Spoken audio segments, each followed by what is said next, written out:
L'chaim, l'chaim, l'vracha. Thank you all for coming tonight to celebrate Yud Shevat. Before we begin, Poischim Bebracha, Poischim Bechirach Sanya, we begin with blessing and we begin with acknowledging everyone who was involved in preparing for tonight's event. Yud Shevat to Sharon's Catering, Pat's Restaurant, Schwartz's Bakery, and to Mr. and Mrs. Daniel Levy, Dr. and Mrs. Chaim Cohen, for sponsoring tonight's event. There should be a schus for you and yours for all good Begeshem Ruach. Tonight's event is also sponsored in Uli Nishmas in memory of Reb Chaim Tzvi ben Rav Yitzchak Isaac, whose anniversary of passing is tonight.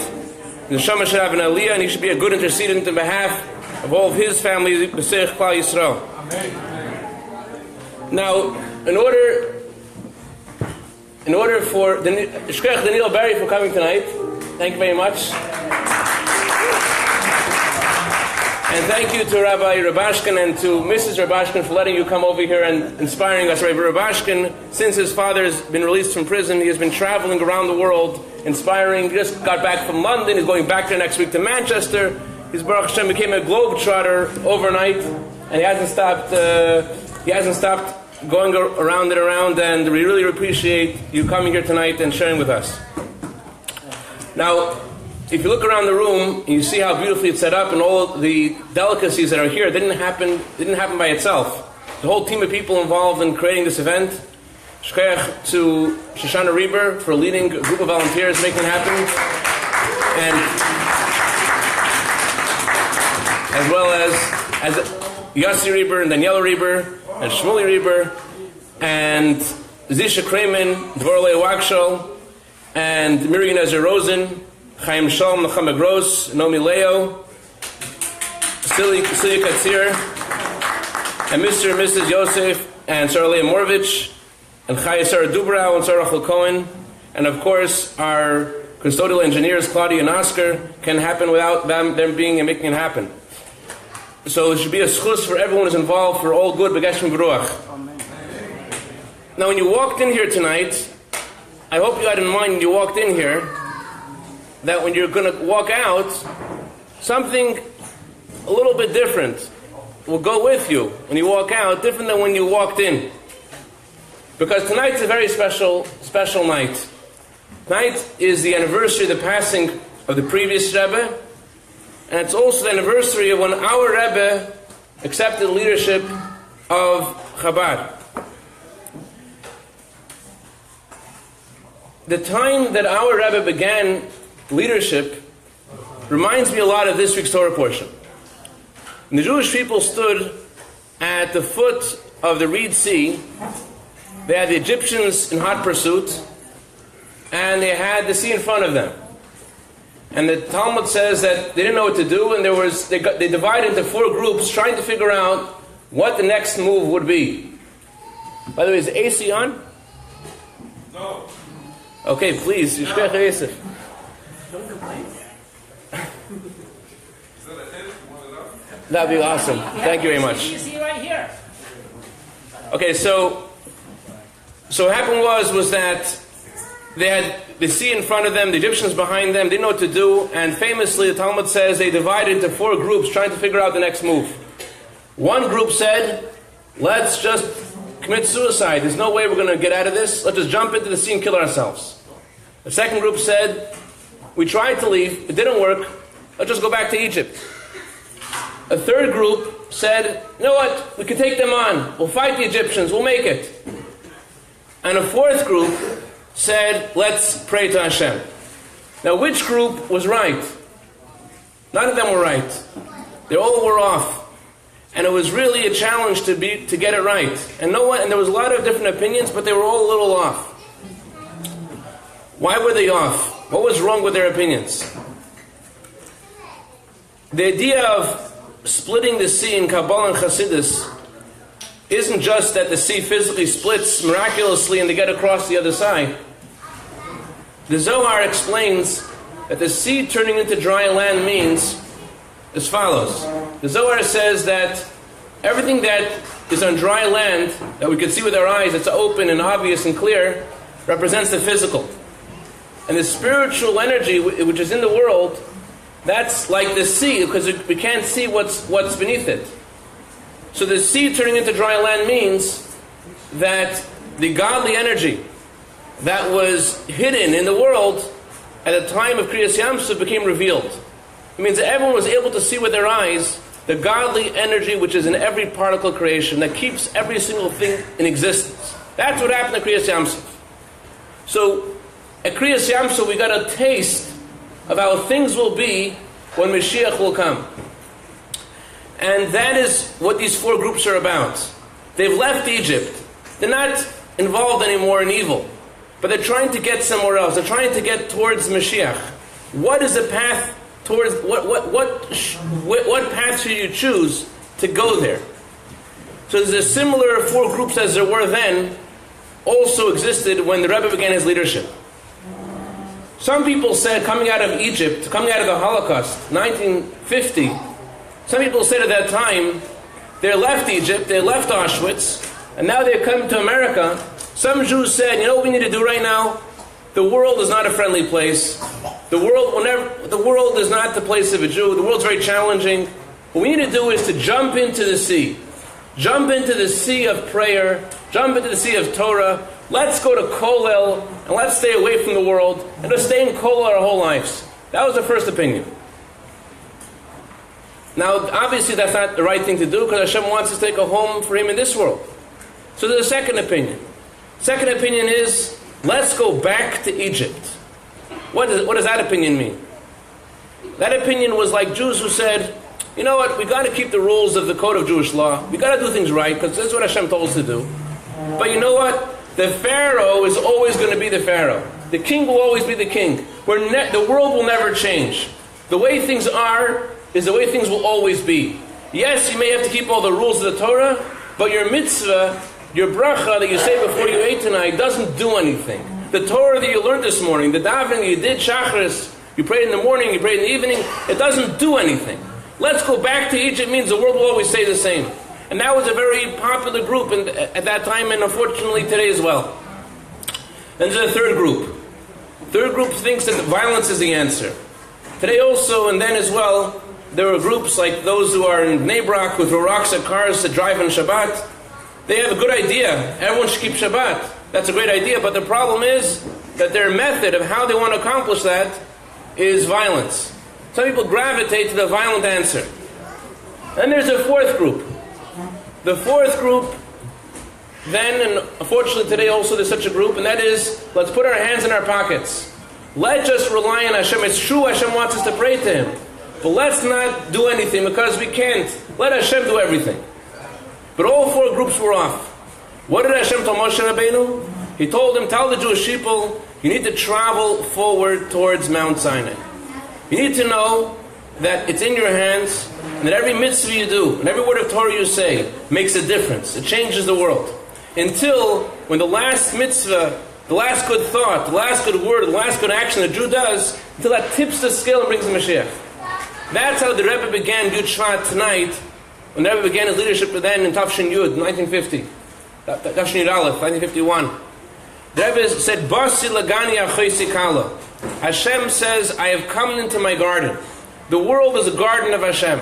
And we are the seventh generation since the first generation of the Alter Rebbe. And just like Moshe Rabbeinu brought God's presence to be revealed in the world, so too our generation will be the one that will get to the other side, that will see the Kriyas Yamsuf, the spiritual Kriyas Yamsuf, and the energy of Hashem being revealed in this world. That's why we're here tonight, to strengthen ourselves, and to strengthen our emunah and our betach and our trust in Hashem, and in each of us in our own role in this mission of bringing Basi Lagani, bringing the Shekhinah back into this world. That's why we're here.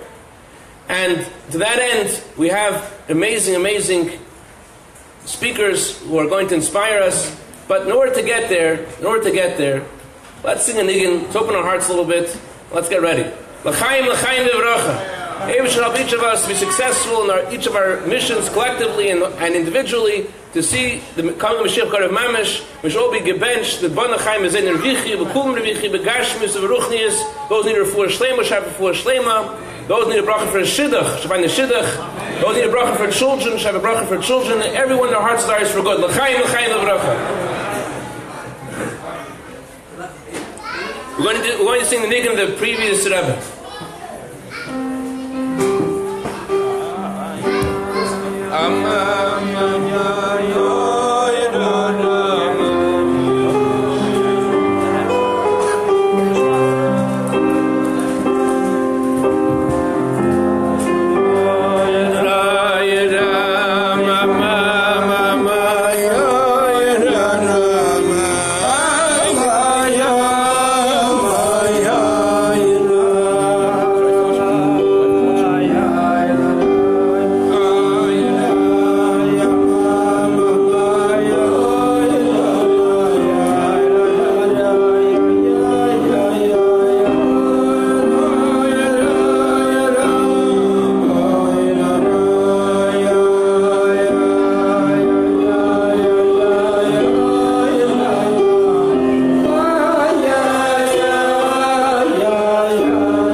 Want to hear a few words now from Rabbi Rubashkin's lawyer, Rabbi Yosef, our fellow who's here tonight and has very graciously agreed to share a few words of inspiration. Please give him your undivided attention.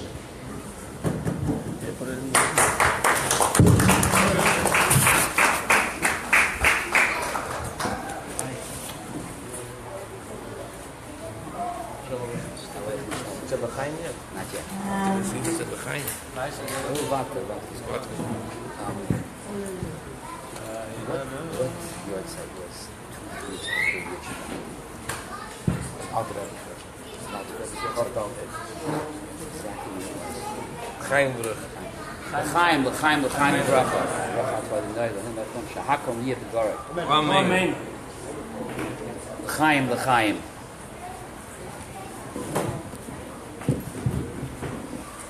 Baruch Shechiyanu v'kimanu v'giyanu lezman hazeh. Thank you. I'll have to bend down.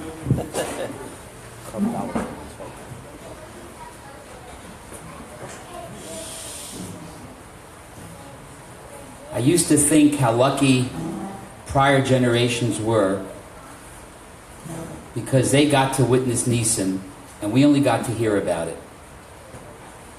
But 5 weeks ago, we all witnessed a nace that our grandchildren, our great-grandchildren will be talking about and will be envious of us that we lived through seeing the miracle of the commutation by President Trump of the 27-year sentence of Shalom Mordechai Rubashkin.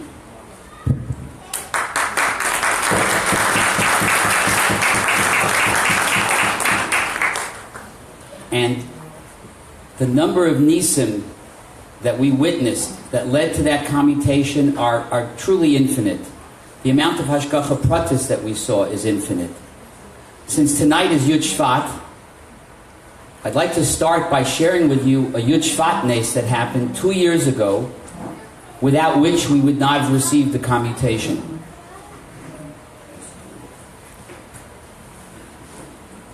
As Rabbi Levin explained, I was Shalom Mordechai's lawyer. I got involved about 4.5 years ago.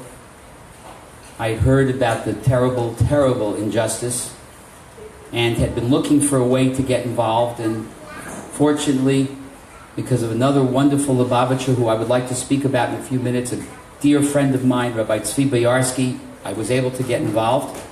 Absolutely. More about Tzvi later. And as I will describe to you, we were working on all sorts of angles. We were doing our ishtadlus. We were doing our ishtadlus on the legal front, and we were doing our ishtadlus on the political front. And Baruch Hashem, the Kadosh Baruch Hu, graced us with a nace on the political front in Shalom Mordechai's home. What does that have to do with Yud Shevat? 2 years ago, New Year's Day, the Goyish New Year's Day, was on a Shabbos, was on a weekend. That was 2016. As everybody here knows, 2016 is an election year. Every 4 years we elect the president. And it was also the last year of the Obama administration.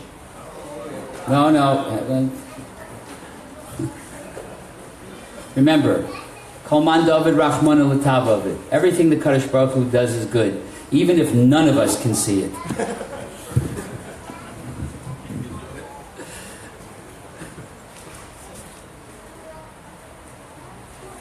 We went into that Goyish year, looking at that calendar, knowing that this was going to be the opportunity, if there ever was one, to obtain clemency from President Obama.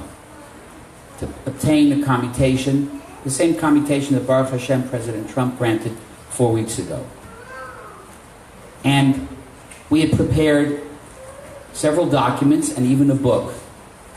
And the point of all the documents we prepared was that, first of all, most importantly, Shalom Mordechai Rubashkin is actually a very fine man, a very good man, who did only mitzvahs and ma'asim tovim his entire life, and that the reason he was sentenced to 27 years had nothing to do with his conduct, but had to do with the conduct of some very bad prosecutors, federal prosecutors in the state of Iowa. We knew that wouldn't be enough. It was very important, therefore, that we were able to demonstrate that Shalom Mordechai, who had been in prison at that point for over 6 years, had been a model inmate. And he had been a model inmate. In fact, he was called the rabbi in Otisville. The other inmates knew it. The guards knew it. They knew that he was somebody different. He was somebody special. I had the schus, I'll describe a little bit later some of the wonderful encounters and meetings I had with him in that place called prison, as Shalom Mordechai used to refer to it. And I can tell you, you knew that he was somebody special and somebody different. And we prepared a book.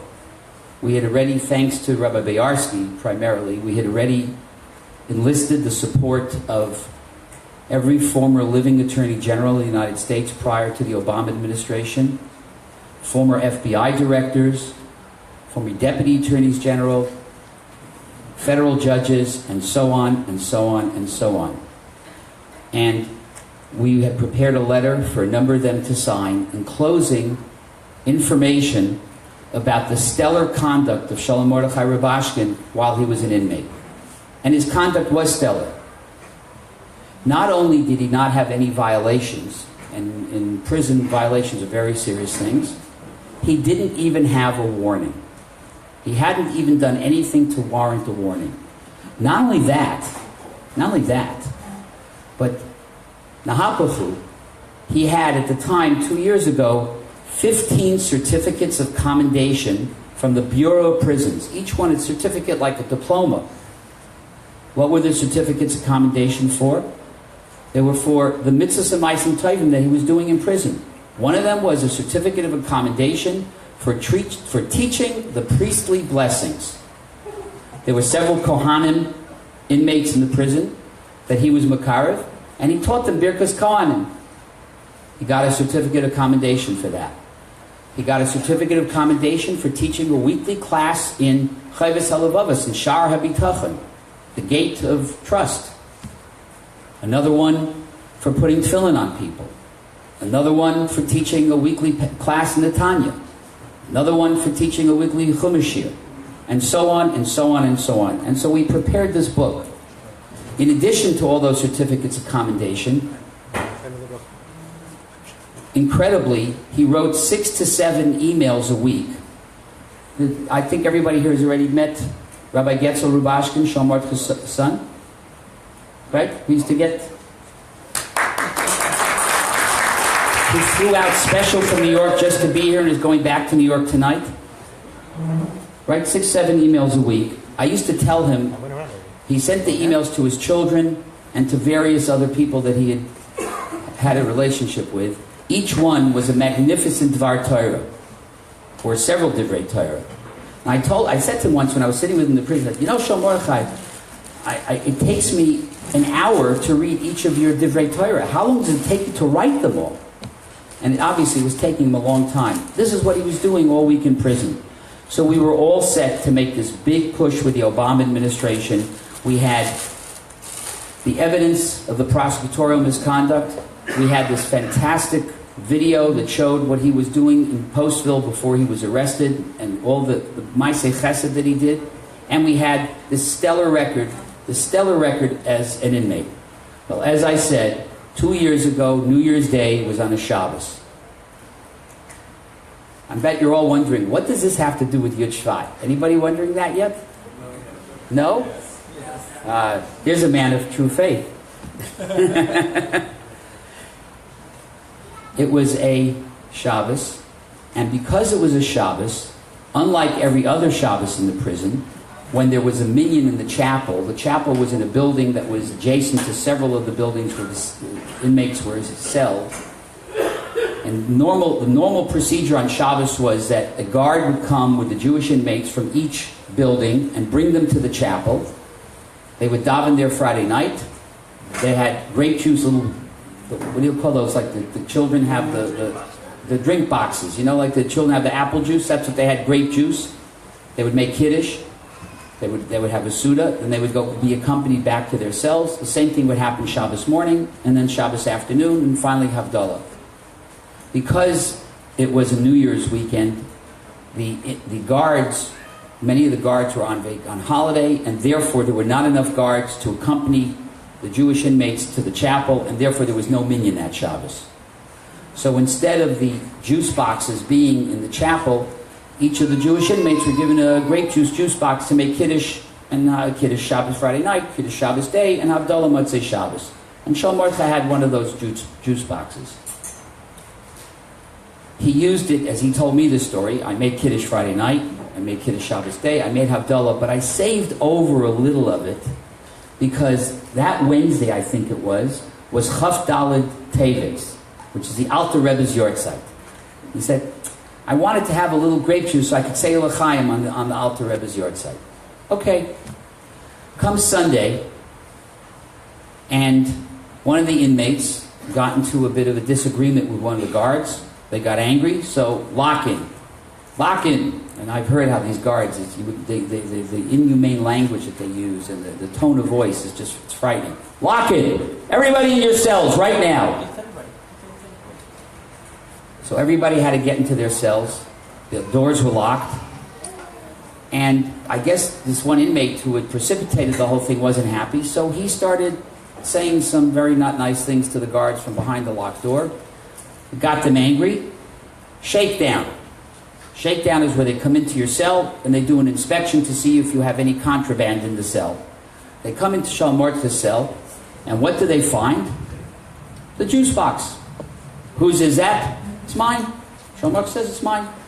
The guard takes it out, comes back 45 minutes later. Rubashkin, get your stuff. You're going to solitary confinement. Whoa, what did I do? That wasn't grape juice, it was hooch. I didn't know what hooch was until Shalmartha told me the story.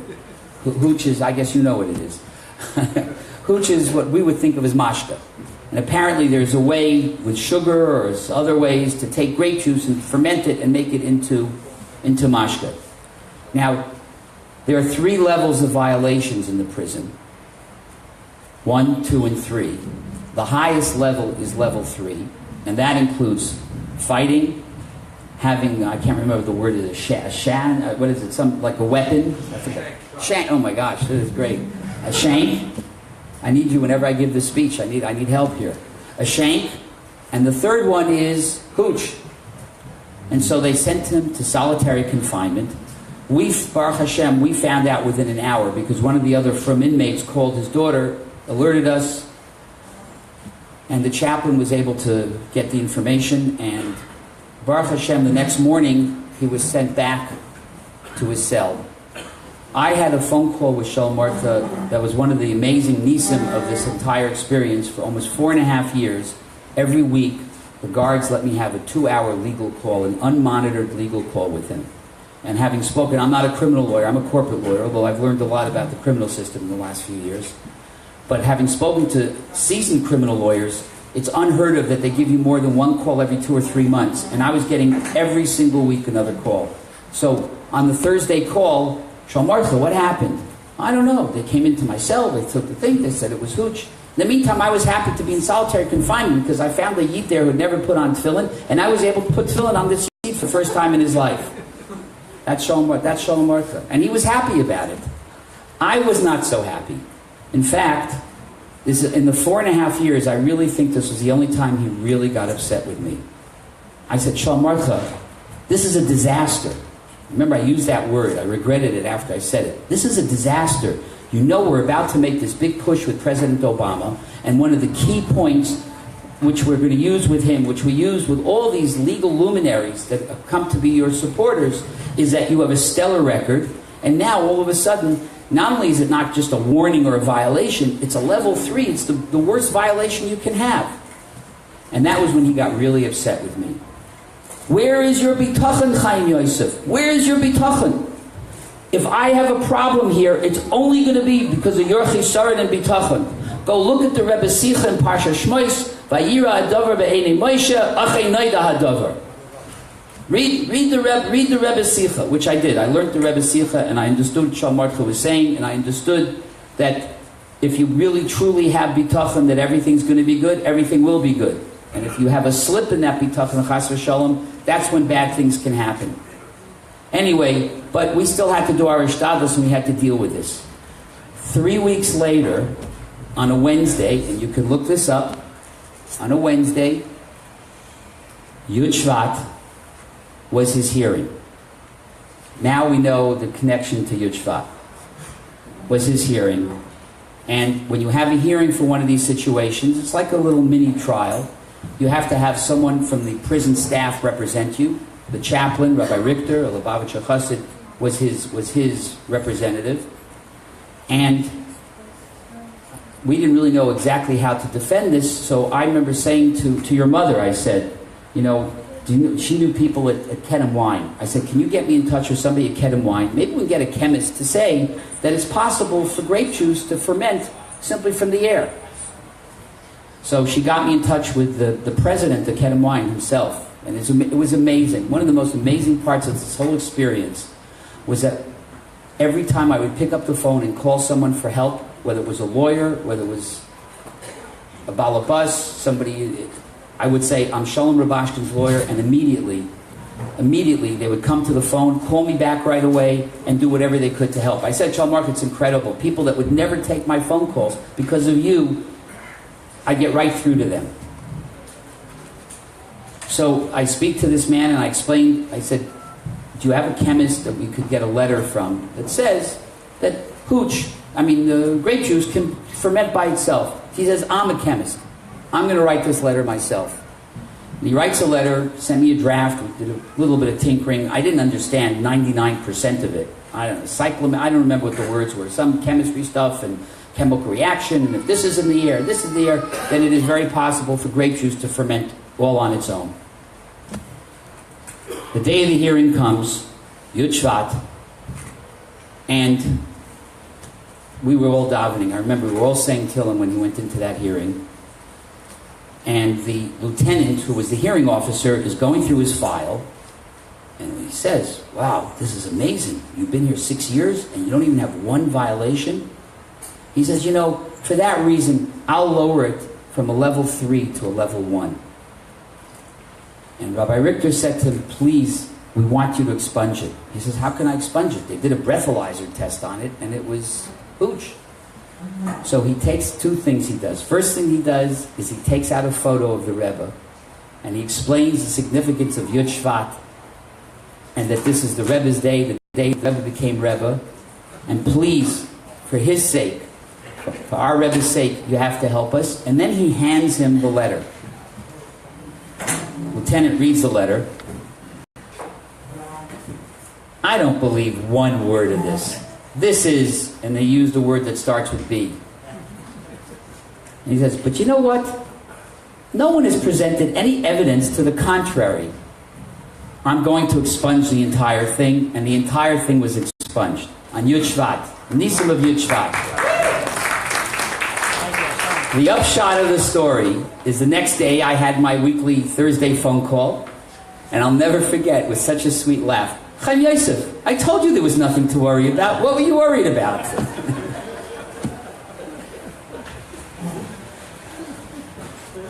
I can go on, or I can... L'chaim. So, Nisim on Yud Shevat. L'chaim. Thank you very much. Yes. Okay. I now have the pleasure of introducing someone that I've already introduced you to, Rabbi Rubashkin, who, as I said, flew all the way from New York this morning to be here just for this event and is going right home tonight. And Shalom Mark and I, we're brothers, Tyra Breeder. So I'm going to introduce you to my nephew, Getzel Rubashkin.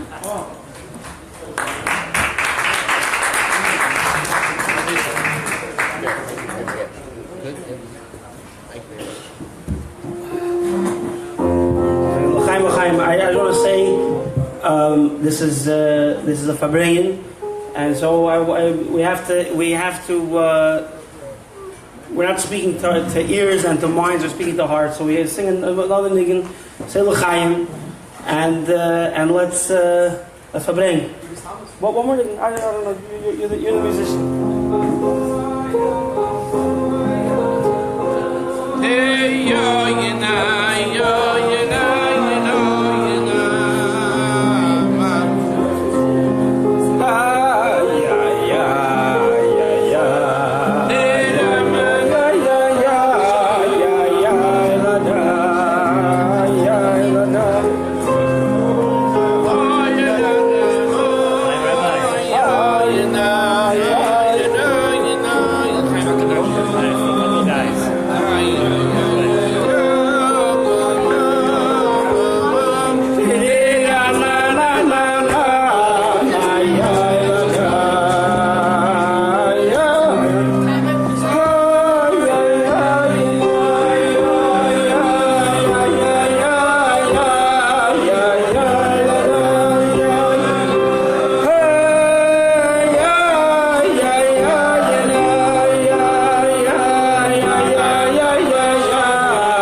used to this format.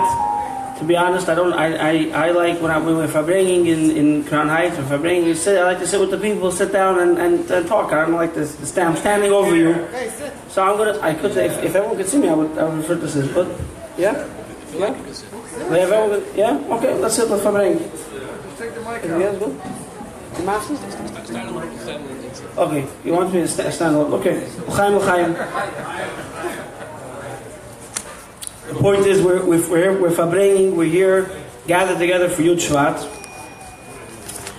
And even though, Farbrengen is Zadie Goldman, my mother's father, taught me that that the whole world is a Farbrengen. Your whole life is a Farbrengen. Everything is a story, everything is a lesson.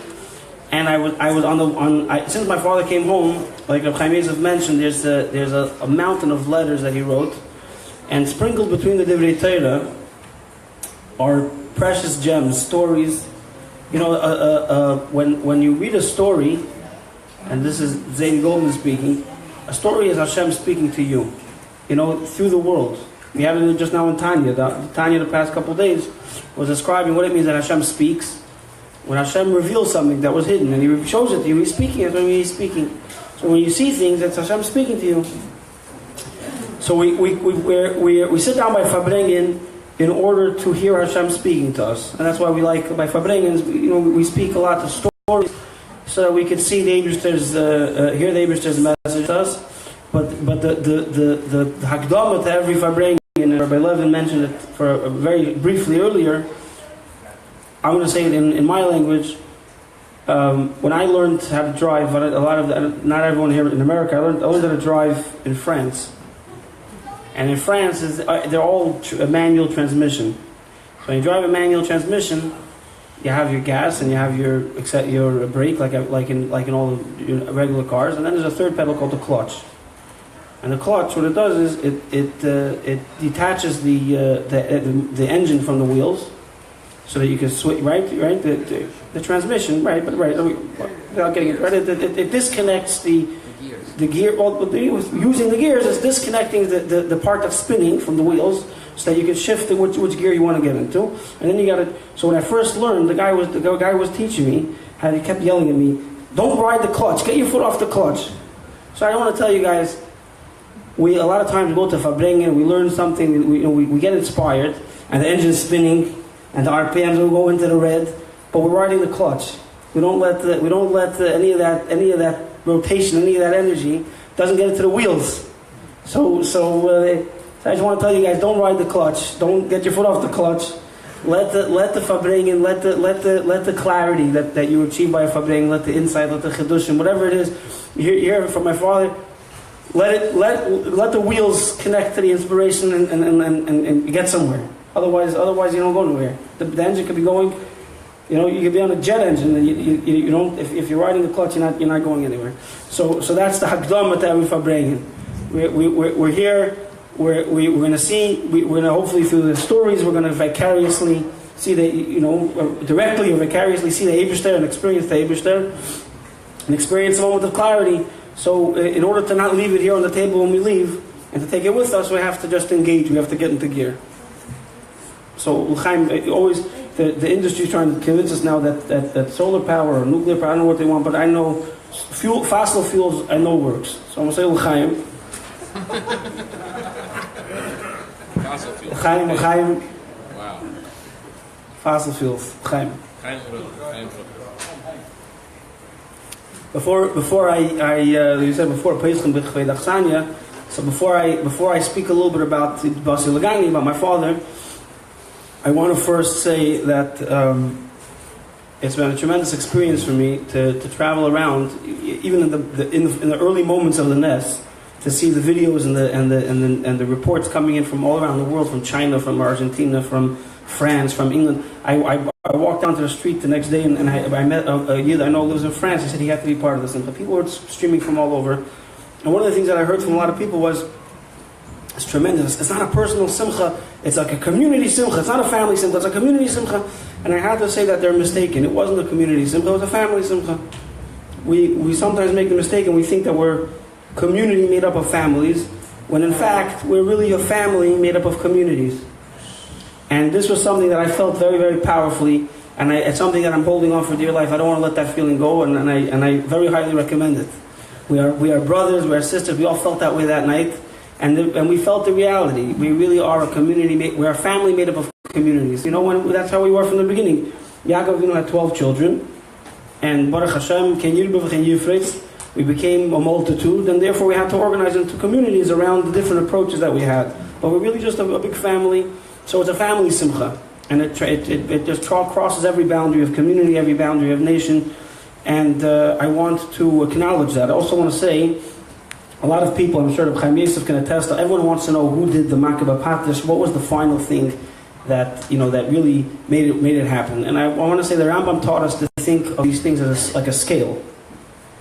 And the interesting thing about a scale is the final ounce will tip the scale, but if you take off the first ounce that was placed on there 8 years ago, that final ounce that won't tip the scale. So really, what tipped the scale? Not sequentially, there was the final ounce, but without your ounce that you put into it, that final ounce wouldn't have been the final ounce. It would have been waiting for another ounce.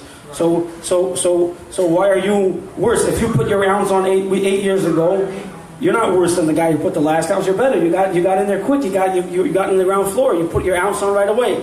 So I want to say, I know that the Yidden here in California, like Yidden throughout the world, daven, that did mitzvahs, and they had my father in mind by lichbenchen, and they gave tzedakah, and everyone in their little way, in their ounce, put their ounce on the scale. And I want you to know that your ounce tipped the scale, because without your ounce, whoever it was that was the owner of that final ounce would not have accomplished what he accomplished if not for the ounce that you put on there. So I want to say thank you to all of you for all that.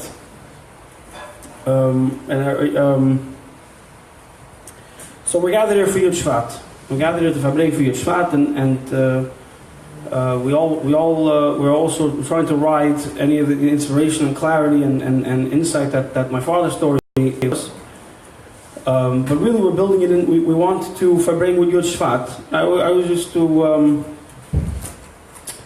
to think about it. We sit down for a Farbrengen. So, what are we Farbrengen about? So, if it's Yud Shevat, the answer is usually we're Farbrengen about Yud Shevat, and if it's Tu B'Shvat, we're Farbrengen about Tu B'Shvat, and if it's Chanukah, we're Farbrengen about Chanukah. Whatever the day is, that's what we're talking about, and that's a big mistake. Regardless of the Farbrengen, if it's a Farbrengen, we're not talking about the day, we're talking about ourselves. And we're using the day to enhance ourselves. We're using the insight of the day, the energy of the day, the godliness of the day, to learn something about ourselves, to improve something, to change something about ourselves. So we're putting ourselves on the table here. That's the difference between a kiddush and a farbrengen. The kiddush, they put the food on the table, and they're all talking about the Eibush. What was it? The Eibush is by Farbrengen, the Eibush is on the table. By Kiddush, the food's on the table. That's the bottom line. Anyway, the Eibush is on the table, we're on the table, and we're Farbrengen. So Basi Lagani is the neshama. I feel like I'm talking for too long. Is it Chaim? Chaim. I'm sorry, those. Well, another thing, slow. Quick, not slow. I mean fast or slow, but not long. So Chaim, we got to short. That's what I meant. I'm a little bit jet lagged.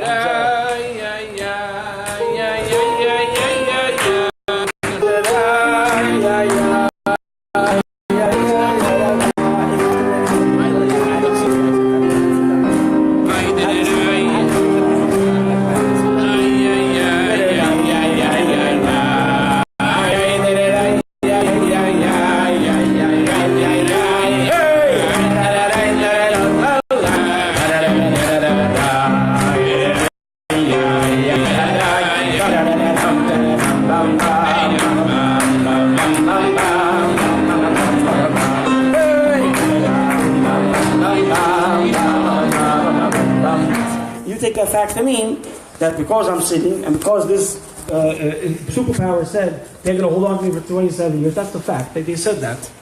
But can they follow through? So we said, yeah, of course they can follow through because that's the way the world works. But that's not fact. That's already prediction. That's interpretation, right? We look at past great results, and we say, well, I know the way the world works. The strong wins, the fast wins, the cause leads to effect. He's stuck. He said, no, I'm not stuck. I see the same facts that you see it. I'm reading it very differently. And all of a sudden we realized that it wasn't two worlds. This world, the world that he's living in is the world that we're living in. The natural law and order, the natural course of events and the way the world works is a theory. It's a theory. It's not based on fact. It's based on a cumulative experience that we all together accumulated, and we heard from our parents that this is the way it works. But like any scientist will tell you, you only need one disproof. Like Einstein, I think, once said, you only have to pop a bubble once. Right? It's popped. It's a theory that was disproven.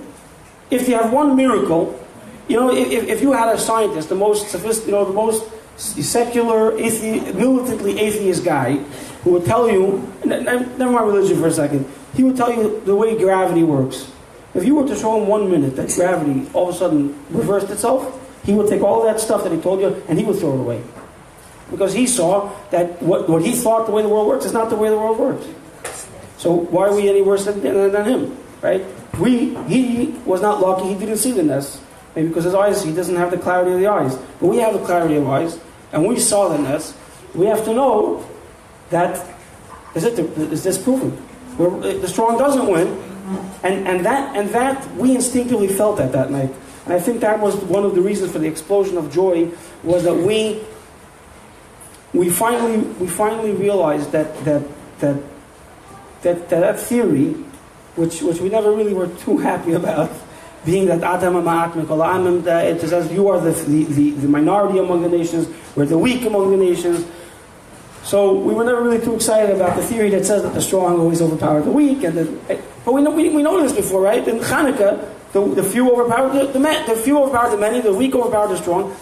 It seems like every once in a while we need to repeat the process to learn that this is not the way that the way the world works is not the way we think the world works. It's the way Rabbi Rubashkin thinks the world works. I tell us the world works, and we saw it.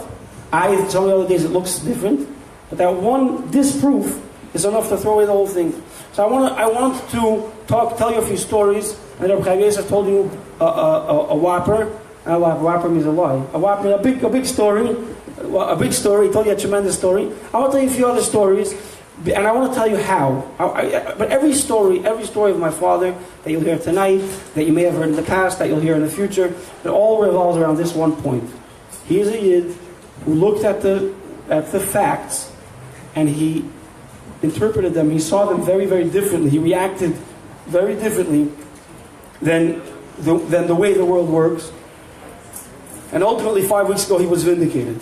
So I want to tell you some of these stories and how he did it, because I think this is really the key. Let's go back to Basi Lagani a second. I'm sorry, I sort of glossed over that. Basi Lagani, Rabbi Rubashkin is right. Oh, the Tzvi L'chaim, the Tzvi. Rabbi Tzvi, we discovered that the Eibush is great. Chaim.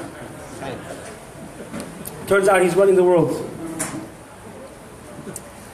Anyways, so I just want to go back to Basi Lagani for a second.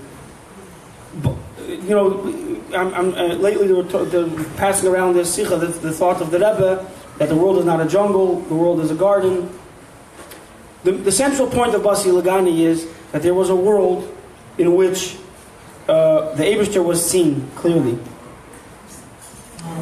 And how do you see the Eibishter in the world the way we live in it, right? We're resistant to the idea because we see so much schmutz, so dirt, and so much evil, what looks like evil, negative things, and the narrative doesn't seem to jive. And the key to this conundrum, the key to unlocking this, how do we see the Eibishter in this world? How do we see the garden in the jungle? Is to detach the fact from the interpretation, to detach the fact from the prediction, from the meaning we attach to those facts, and that's Basi Lagani. Because confusion is in the eyes of the beholder, if you can achieve clarity, if you can finally see the Eibishter through the mist, through the mirage, through the hologram, then the Eibishter is back in the garden, right? I would say that A person is made up also of a fact and a meaning. We call it a soul, a body and a soul. We'll go from the neshama. And these two have two different things going on. The body is not in our control at all. You go to ask my father about it, he'll tell you all about it. Your body is not in your control. It's not, some people think it's in the control of the police or the whatever. It's not. The Eibishter takes care of your body. It says in the Torah, Hakel b'idei shamayim, everything is in the hands of heaven. Chutz mi'ira shamayim. What that means is, in other words, your body is exclusively in the hands of the Eibishter, and the neshama, your soul, is exclusively in your own hands. That means that if somebody were to think that he's going to get himself out of jail, he's fooling himself. Get his body out of jail, he's fooling himself. And if he thinks that the Eibishter is going to take his neshama out of jail, that Hashem will take his soul out of jail, he's also fooling himself. Because Hashem gave you the job to take your soul out of jail, and he gave it, and he explicitly kept the job to keep to take your guf out of jail. The same thing is true of Golus. Then the Rebbe told us to learn about Yonagul Mashiach. Why? Because the only part of this equation that we can definitively put an end to, the part of Golus that we can stop, is the part of Golus that affects our neshama. We can uncloud our eyes. We can open our eyes and see. And that's what I want to talk to you about tonight. How my father did this as a living example to us. How to uncloud our eyes, and therefore, despite the facts not changing, the reality changed. So, and at the same time, we have to ask Hashem to take our guf out of Golus, like my father. You do the efforts you have to do, but at the same time, you have to remember it's the Eibishter that's going to take your body out of Golus. So I want to tell you a few stories. I'm going to start with the first story. It's not really the first story, but I will say it's the first story because it's the beginning. We don't have 8 years or 9 years this evening to go through all the stories. So I'm going to pick a starting point, which is the beginning of the Otisville chapter, which began in South Dakota, of all places. And that's, I'm going to call that's going to be day one. Even though day one goes back probably to Maisa Bereshis, if you want to really trace it all backwards. But we were by the trial. And I want to tell you again, and I just bear in mind, and think to yourself constantly, the way, the scenario I'm describing, the way a guy, or I just said guy, any person, the natural perspective and the Jewish perspective. Because that's really the distinguishing thing here, the story that makes my father's story a story. We were by sentencing. We were by the trial, the trial, the evidentiary portion of the trial was complete. And it was time to deliberate. So the jury was sequestered, or whatever they do. They put them in a room. They're deliberating. So what did we do? We went to the hotel, and we were to be nearby in case they have a verdict. And we're davening, and we're learning together. We're davening together. We're Farbrengen together. We're eating together. We were, just living, doing the Jewish things that you do, and we were strengthening our betachim. And we were convinced. We brought ourselves to a point where we were convinced that despite the unfairness we had seen at the trial, we were still convinced that we were going to see a miracle. And as the deliberation is over, we're going to go to the judge, to the courtroom, and we're going to hear innocent, innocent, innocent, innocent. So that's what we were doing. Meanwhile, the reporters also have to keep themselves busy. There was no news, so they were busy calculating what the sentence might be. And so one paper would write, if they took all the charges and they found him guilty on all the charges and they stacked it all up, it would be 1,100 years. And the other newspaper said, no, you're making a mistake, it's 1,155 years. It's a little bit overdone, but so we're busy Farbrengen, and they're busy trying to figure out if my father's going to outlive Adam Rishon or he's going to outlive Mr. Shalach. What's going to be what is he facing here? But it's all a moot point. It's all hypothetical because he's going to be innocent. One day we get the call. It's time to have a verdict. I want to tell you on myself. I can't speak for anybody else because I don't know what's in anyone's heart. I jumped into the car with an excitement. I mean, there's also nervous excitement because it's finally coming to a head. But I really felt that we're going to see a miracle. And we got to the courthouse, and we all sat in the courthouse. They have it set up in two sides, the chassid side, the kala side. We all got into my father's side of the courtroom, and we're sitting there. We're ready to listen to the big nest. And the Yerushalayim came out of their little room there, And this guy, and I want to say, I want to mention, I'm sorry, this is a good point to mention. The Rebbe says that you have to thank, Hashem sends good things to good people and bad things to bad people. So I'm about to tell you about a bad thing to a bad person. I don't want to miss the opportunity to say thank you to Eibishter for sending a good thing to President Trump. Was a very good, shows you he's a very good person. And he was Zeicha to be, he merited to be a Shliach of Hashem to do this good thing. He said, Gam Charveinu Zachar Latayv. And I want to say that these bad people were obviously very bad people because Hashem made them as agents for a very bad thing. And I want to tell you this foreman of the jury, just an insight into our justice system. During the jury selection process, he made a comment that if he's being alleged to have done so many things, something must stink over him. And this is the guy, so how do you take that for a jury? Very simple. Are you able to put that aside and judge fairly? Yes. Okay. Go. Okay, so this guy comes out, and this is the guy, the Rasha. He stands up and he reads out the whole Megillah. This Parshat Das, I think the reason why Hashem says why the Torah says you have to say all the 10 sons in one breath, because He wants you to get it over quickly. Otherwise, they don't want you to linger too much on the bad stuff. These guys had a whole Megillah. They had 91 counts, whatever it was. On the first count, guilty. On the second count, guilty. And to say the word guilty 90 times takes a minute and a half. Here we're sitting for like 5-10 minutes and we're just listening to this guy read out. And my sister leans over to me and says, "You think they're going to take him right away?" And I couldn't fathom it. I could not, I tell you right now, I could not believe. Because in my head, I'm hearing guilty, guilty, guilty. I'm thinking, Adam, Mr. Shalach. Adam, Mr. Shalach. I couldn't imagine a guy, a person, a people who are intending to put somebody in a cage for the rest of his life would not give him the decency to go home and part with his family like a mensch. It says in the Torah that the Malach HaMav, the angel of death, when he comes knocking, you don't have time to pack your bags or do anything. You got to go with him. And I didn't know that human beings, they were good partners with the Malach HaMav. They had the same policy. As soon as they finished with that list, the prosecutor jumps up and he says, since we're going to, and you saw this throughout the trial, every time there was a reason to have rachmanis, to be merciful, they used it to be cruel. He said, since we're going to be locking this guy up for the rest of his life, I'm paraphrasing, since we're going to be locking him up for the rest of his life, it's only, we have to worry, he might run away, so we got to grab him now. So they grabbed him now. The guy jumped over the fence, put him a little handcuffs, and they carried him out. He meanwhile wrote quickly a letter to my mother and to the Bachrim, and he smiled at us on the way out to give us encouragement. And I started singing Utzu Eitzav V'Sufar because I didn't know what to do with myself. And that was it. He was off. He was off. He was out. We didn't know where he was. We went back to the car. We had a family car of 12 passenger, 18 passenger, whatever it was, a big van. And it was like, we talk about how Tisha B'Av should be turned into a Yom Tov.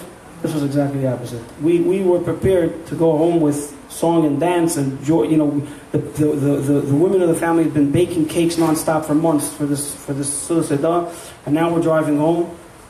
And who knows? And I remember I didn't know where to put myself, and I thought to myself, that smile my father gave me, and that encouragement, I felt like I was looking to my father to see how he reacted, and he was looking to his father, to the Eibishter, and finding, support, strength. And I said, if it makes no sense, he's going to be strong and I'm going to be crying. He's the one sitting. So I realized I have to also rely on the Eibishter. And that was our introduction to the story. He had a very different introduction to the story. His went on a little further. They took him straight to the jail, and they told him that he needs to change his clothing. So he takes off his kapata. He was wearing a kapata. Why was he wearing a kapata? He's ready for a Yom Tov. A Yid. He's ready for a Nes. So he takes off his kapata, he takes off his shirt, and he's about to take their shirt. And the guy says, no, take off the tzitzis. So he says, no, you don't understand. This is a religious thing. It's America, religious freedom. It's a religious thing. I have to wear these. He says, buddy. He became his buddy all of a sudden. He says, buddy, a lot of things are going to change for you, and you're going to have to change along with them. Something along those lines. So my father heard those words, and you want to change me? I'm a Yid. You're going to make me a Yid? What do you want to do exactly here? So he said, the Rebbe Rayatz, whose yard said this tonight, when he was on his way to prison, he was faced with with much worse. But he said that the body of a Yid goes into Golus.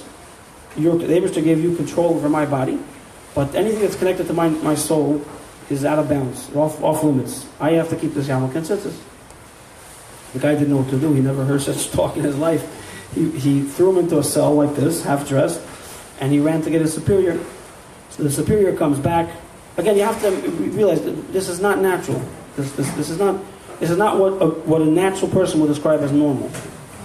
They put, and you'll see in a second. They put him in the jail, in a cell. He brings the lieutenant or the warden, I don't know who he brought up, a big official, and the guy starts negotiating with him. First he said, what are you doing? Explained to him what the problem was. Comes back, he says, you know what, we'll let you have the tzitzis, but not the yarmulke, or the yarmulke, not the tzitzis. Fight with you, but I can't move now. So he got so upset, he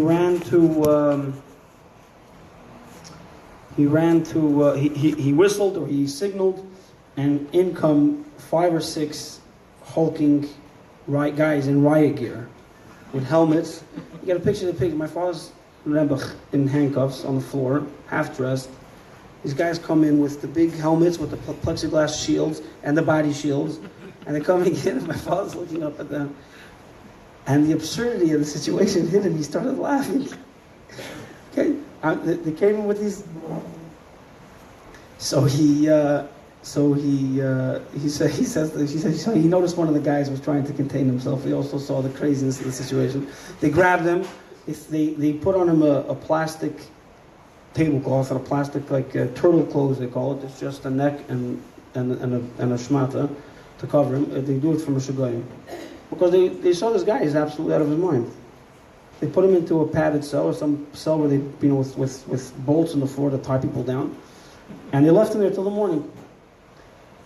You imagine how he's thinking. I mean, strength and fortitude and everything, but torn unexpectedly, basically away from his family, intimidated like this, thrown around like this, physically abused like this, thrown into this cell from Michigan. He went through the night that way. In the morning, the psychiatrist came because the guy's not normal. You have to check what's going on. So the guy asked him a few questions, and he came very quickly to the conclusion that he's not crazy, and he just needs his yarmulke and tzitzis. So the psychiatrist told him he should give him back his yarmulke and tzitzis, and that was. But they couldn't tolerate it. They couldn't tolerate it. They said he needs his yarmulke. That's very good. He can't stay here. They sent him away right away. They sent him to a different jail. Now, I don't know what they were preparing for him over there, but whatever they were preparing, if they were preparing anything at all, didn't follow him. So Thursday evening was this sentencing, was this verdict. So he didn't eat from, during this whole ordeal with the yarmulke. He didn't eat. Then they kicked him out Friday morning to this other jail. The food didn't follow him. Or if they had food, it didn't follow him. So he didn't eat. Thursday they didn't eat. Friday they didn't eat. Shabbos they came to him with a tray of warmed up food. So they tried to give him food, I should say. Friday morning they tried to give him food. He said, I can't eat it, it's not kosher. So he didn't eat. They came to him on a Shabbos with a warmed up tray. They said, eat, this is kosher. He said, well, first of all, I don't see a hechsher, but before we get to that, how did it get hot? So I don't know, the guy must have thought maybe he doesn't know how an oven works. We opened it up, we put it inside here, we closed it, we put the button, and it became hot. So he said, look, I'm not trying to antagonize you guys, but this is also non-edible for me right now.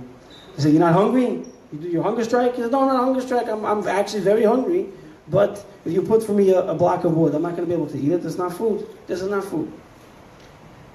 My father, he doesn't think they ever got it. Like, what? They didn't understand. What does it mean? You're hungry and you're not eating.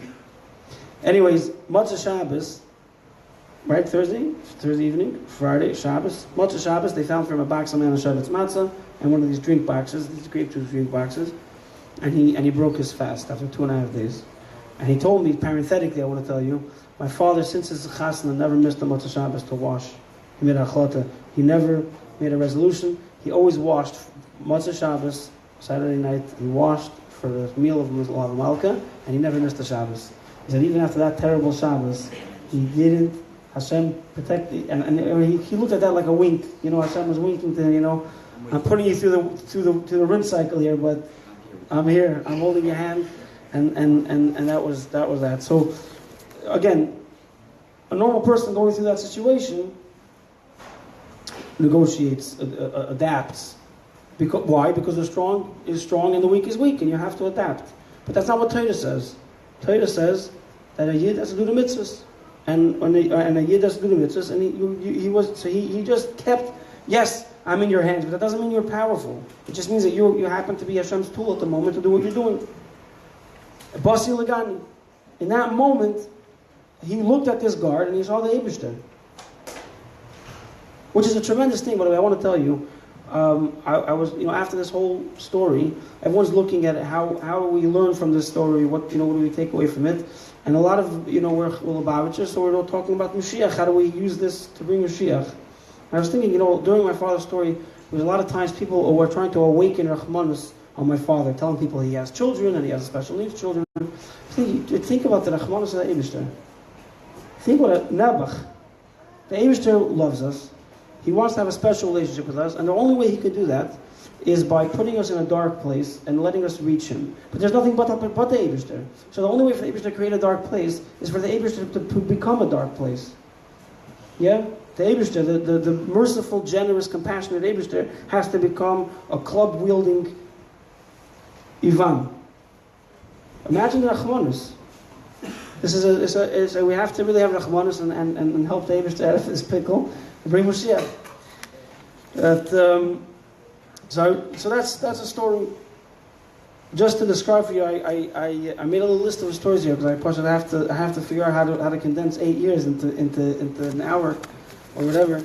So I'm looking at the different stories I read over here. So he said Reb Chaim Yosef told you a little bit about the shoe. He told you a little bit about the shoe. It was just to give you a picture. Well, the shoe, the special housing unit, the solitary confinement that they put my brother in. So I wanted to tell you that story a little bit to describe the harshness of it all. But the solitary is such a torture. My father, he would tell me when he first got there, everyone there has creative nicknames. So one of them is Fuzzy. He sees Fuzzy's getting manhandled. So he says, "What's happened? What are they doing with the Fuzzy?" So they're taking Fuzzy to prison. So he started laughing. He said, "Guys, what do you think you are? Look around. We're all in prison." He says, "No, they're taking Fuzzy to prison. They're taking him to solitary. In solitary, Nebuch, these people that acclimated, and to them that's the world. So the solitary is the next level down in Gehenna. That's solitary. They're taking Fuzzy to prison. And you know what? We laugh, but we're the next level up. We're in Golos. So we said, oh, they're taking Sholmar to the prison. We're all in prison. Right? They took Sholmar, they took Fuzzy to prison, they took Sholmar to the prison, and we're all sitting in prison, looking at him and shaking our head. Why? But where's the prison? Where's our prison? And this is the thing. Where was my father's prison? He wasn't in prison. Why? He was at a place called prison. Why? Because his eyes were clear. He wasn't in prison in his mind. And the same thing is with us. We are in prison and goals to the extent that our eyes see goals. To the extent that we're able to achieve, to rise above the goals, to see the real world, to see the reality, we were not in goals. Just like he was in a place called prison, we'll be in a place called goals. Because ultimately our guf is where the Eibishter puts it, and until he takes us out, we're here. But we'll be able to call it a place called goals because we won't feel the goals. We'll see the goy, or we'll see the challenge, we'll see the, whatever it is, the temptation, and we'll see Eibishter. Imagine that's Lagani, that's Basi Lagani. What's a gan? Right? What's the difference between a garden and a jungle?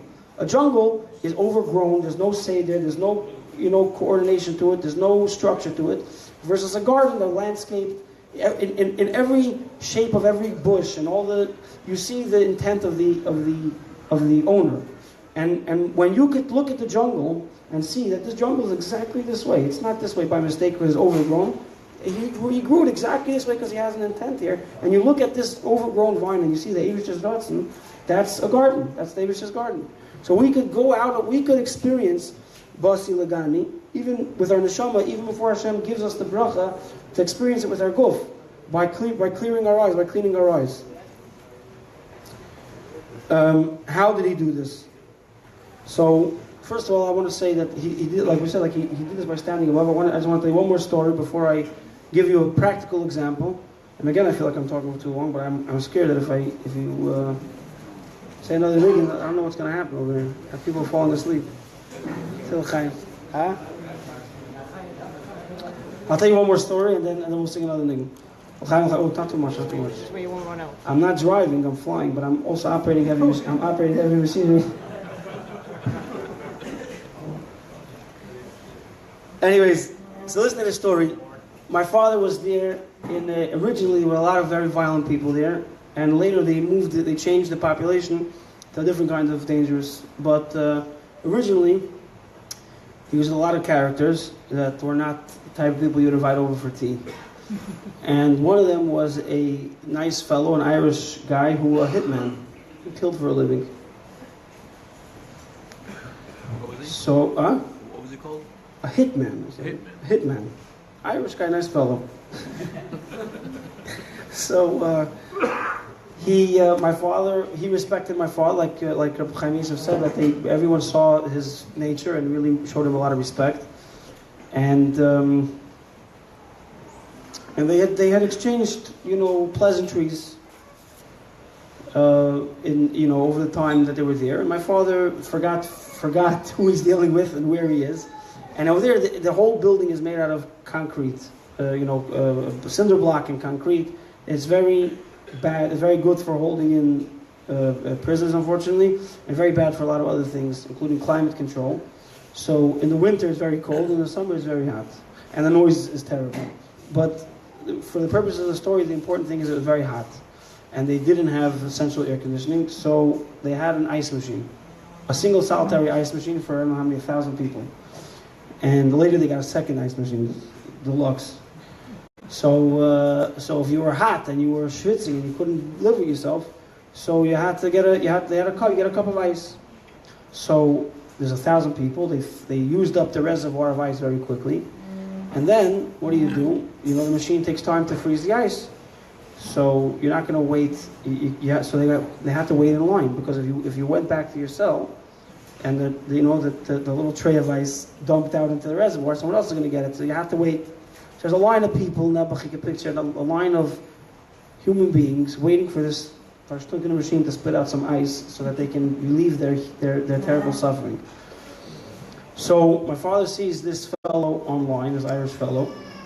My father was the only guy in prison that didn't have any time, because, like he said, he was busy writing. I was reviewing these emails on the way in. I'm mining some of this stuff, some of these emails. Each one of the 5-6 pages. I went through, I think, 100 emails on the flight, 600 pages. I speed reading, trying to find the stories. So, why did I mention that? Anyway, he didn't have time. Why didn't he have time? Because he was busy writing these emails. He was learning with people. He was davening with people. He was putting on film with people. It was a separate story.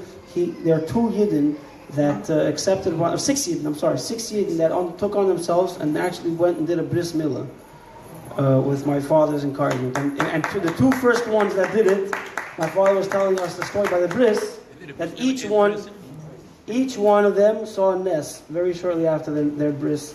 If I in a second, I'll maybe try to squeeze that story in also.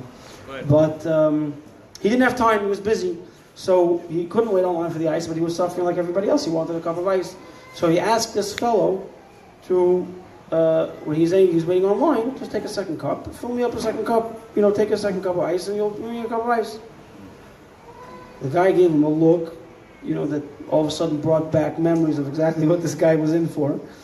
And he said, no, not happening. So my father backed off. He went back to what he was doing, and he thought that was that. A short time later, this guy pulls him over in a quiet thing. He says, Rubashkin, I should kill you. You really shouldn't. What happened? What did I do? He says, you disrespected me. Nebuch, respect is the only thing these people have. Here in the place called Golus, in the place called freedom, you have, they say you can disrespect somebody and he'll laugh all the way to the bank because he has money, or he has whatever it is. He has power. People have different ways of feeling their sense of self-worth. Over there, they treat you like a dog. They treat you terrible, and they're constantly trying to diminish you and crush you and make you feel like you're worthless. And the only thing you have is the respect that you show each other. So disrespect is like the biggest avera. The worst thing you could do to somebody. So he said, you in front of my guys. He wasn't just a hitman. He was a gang. You know, he had his boys. He said, in front of my boys, you asked me to get you a cup of ice. What am I? Your in Yiddish we say a shinking. What am I? Your errand boy? He was very offended. My father said, look, it was definitely not intent. First, my father said, first he was going to try to explain to him it was no big deal, but then he realized this is the wrong tack. Instead he said, you know, it is a very big deal. I just didn't know the proper, what is it called? The proper etiquette, and I didn't know the proper, you know, social dynamic over here, and I didn't do it. I didn't mean it. I won't do it again. You'll forgive me, forgive me for it.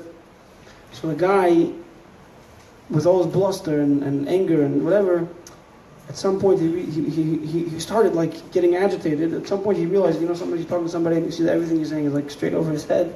He realized he's using terms and words and he's hearing him, but he's not really understanding him. He said, Rubashkin, you're not even here.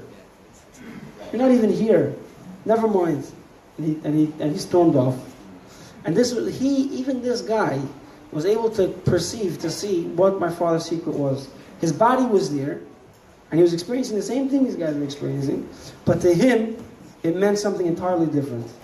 And so he never adapted. He never got to know their social things, and that was his secret. And I wanted to tell you another story. We're very close to Hollywood. This one is not as Hollywood worthy as the other stories I told you, but this is where the real stories the Chassidim would tell around the Farbrengen tables, that really give them strength in communist Russia and in Otisville, were not the car chases and the explosions. These are the stories. I'm going to tell you a story now, and this is the secret. It was a sukkah. It was actually a very eventful sukkah, but that's not the story. That is the Hollywood happened. That's sukkah. Huh? Enigma for the story. L'chaim.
It's clarity. It's not strength. It's clarity. The strength we have. Clarity. New pair of glasses. Right. That's what it is. It's clarity.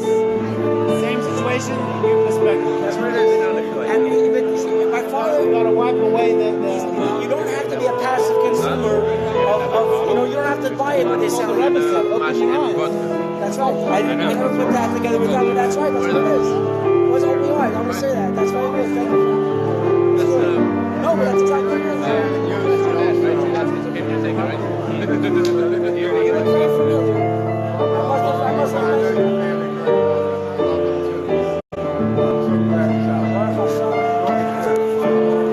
אתה היית קשור עם העובדים במפעל? אני הייתי עם העובדים. היית קשור לעובדים שהיו עובדים במפעל? כן, הייתי Best friend. Come on. Oh, yeah, yeah, you know. En is de grote. Ay, ay, ay. Even wachten. Bij zo'n bro. Oh, je staat jezelf feest aan elkaar. Ay, ay, ay, mama, mama. I can stand on the house. I can sit, I can stand, whatever works for me. I think you could small or little, we could move the tables.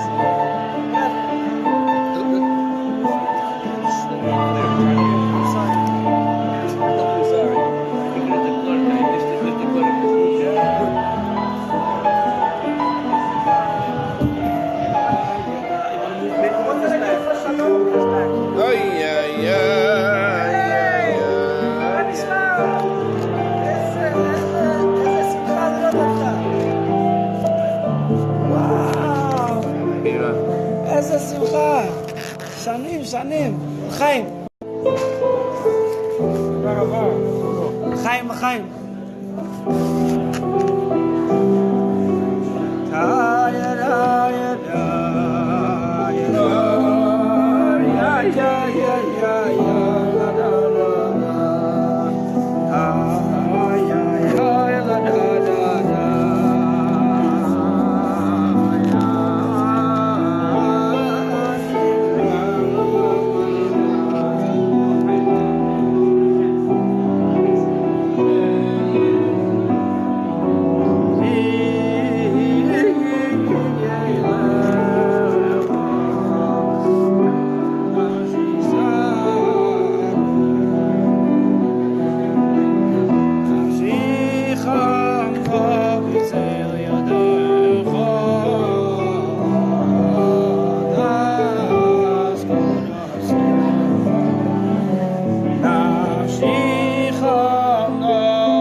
Chaim, yeah. 11:55.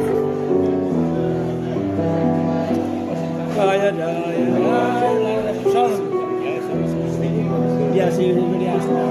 Sorry.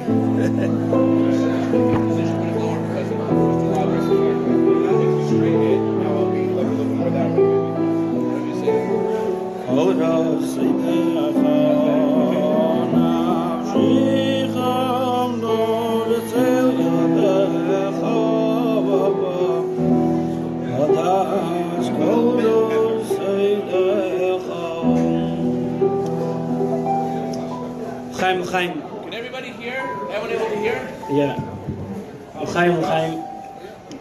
So I want to tell you before I get back to the story, I want to tell you a maim in Zel Garonov in Iowa. We used to call it a Maimer HaMuzger. I want to share a parenthetical story. There was a fellow. I would love to tell you his nickname because it's a funny nickname, but I don't want to get him in trouble. I think he's still there, and I don't want to get him in trouble.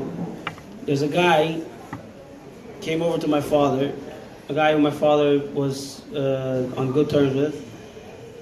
He came over to my father, and he gave him a lungful of air in the face.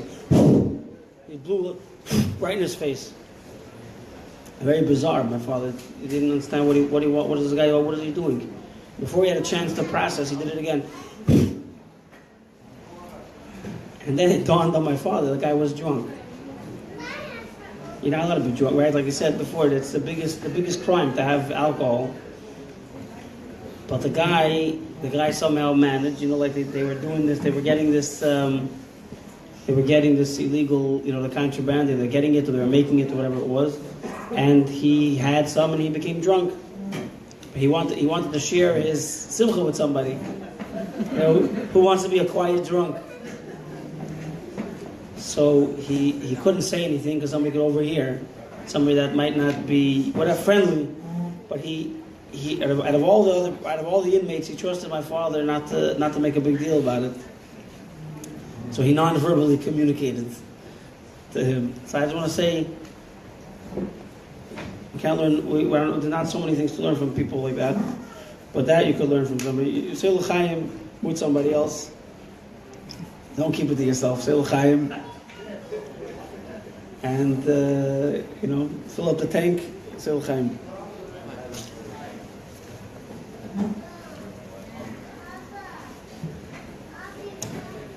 So the story with the sukkah. There's more than one story. There's more than one sukkah. Believe me when I tell you that I could stay here for a week and I probably wouldn't run out of things to talk about. But this one story, I'm finding old stories that I totally forgot about. I'll tell you one of an open miracle, but first I want to tell you this story. And maybe I'll find a better one. But this one so far is the one that I found that best communicates not just what my father did, and not just how he did it in a vague way, but step by step from this story you see exactly how a person in a prison, a human being who has a heart, and who has a heart which is troubled by being imprisoned, how he sees through the darkness, and how he rises above it, and he, instead of living in a jungle, he's all of a sudden living in a garden. And that's what we want. Basi Lagani. We're gathering here together to tell the Eibusher to finally please bring Mashiach and make the world a garden. That's very nice. We're also here to do what we can until he does that, and by doing that also to prompt him to do that, which is to make the jungle to clear our eyes, to clear the brush, to chapa machete, cut away all the narishkeiten, all the silliness, all the confusion, and obtain and achieve clarity. So this story tells you how it was done. It was a sukkah. Hoshayna Rabbah by night, Simchas Torah, or Shmini Atzeres, the night of Hakafas. And my father, they had some sort of plan exactly how the schedule was going to work out. They were going to dance, they were going to daven, they were going to go eat their meal in the sukkah. And he, some point of the night, he found himself sitting in the sukkah in the rain. As the Lubavitch, we don't run away from the rain. Some other people that were there, not Lubavitchers, they went inside to have their meal inside. My father was still sitting in the sukkah. He had finished his meal already, but he couldn't tear himself away from the sukkah. But it was a very melancholy situation. I mean, imagine when a Yom Tov comes around, what do you think? You're reminiscing of all the earlier Yom Tovim, and you're looking around, and you're recognizing, you're looking at what you had and what you don't have anymore, and how the whole Yom Tov is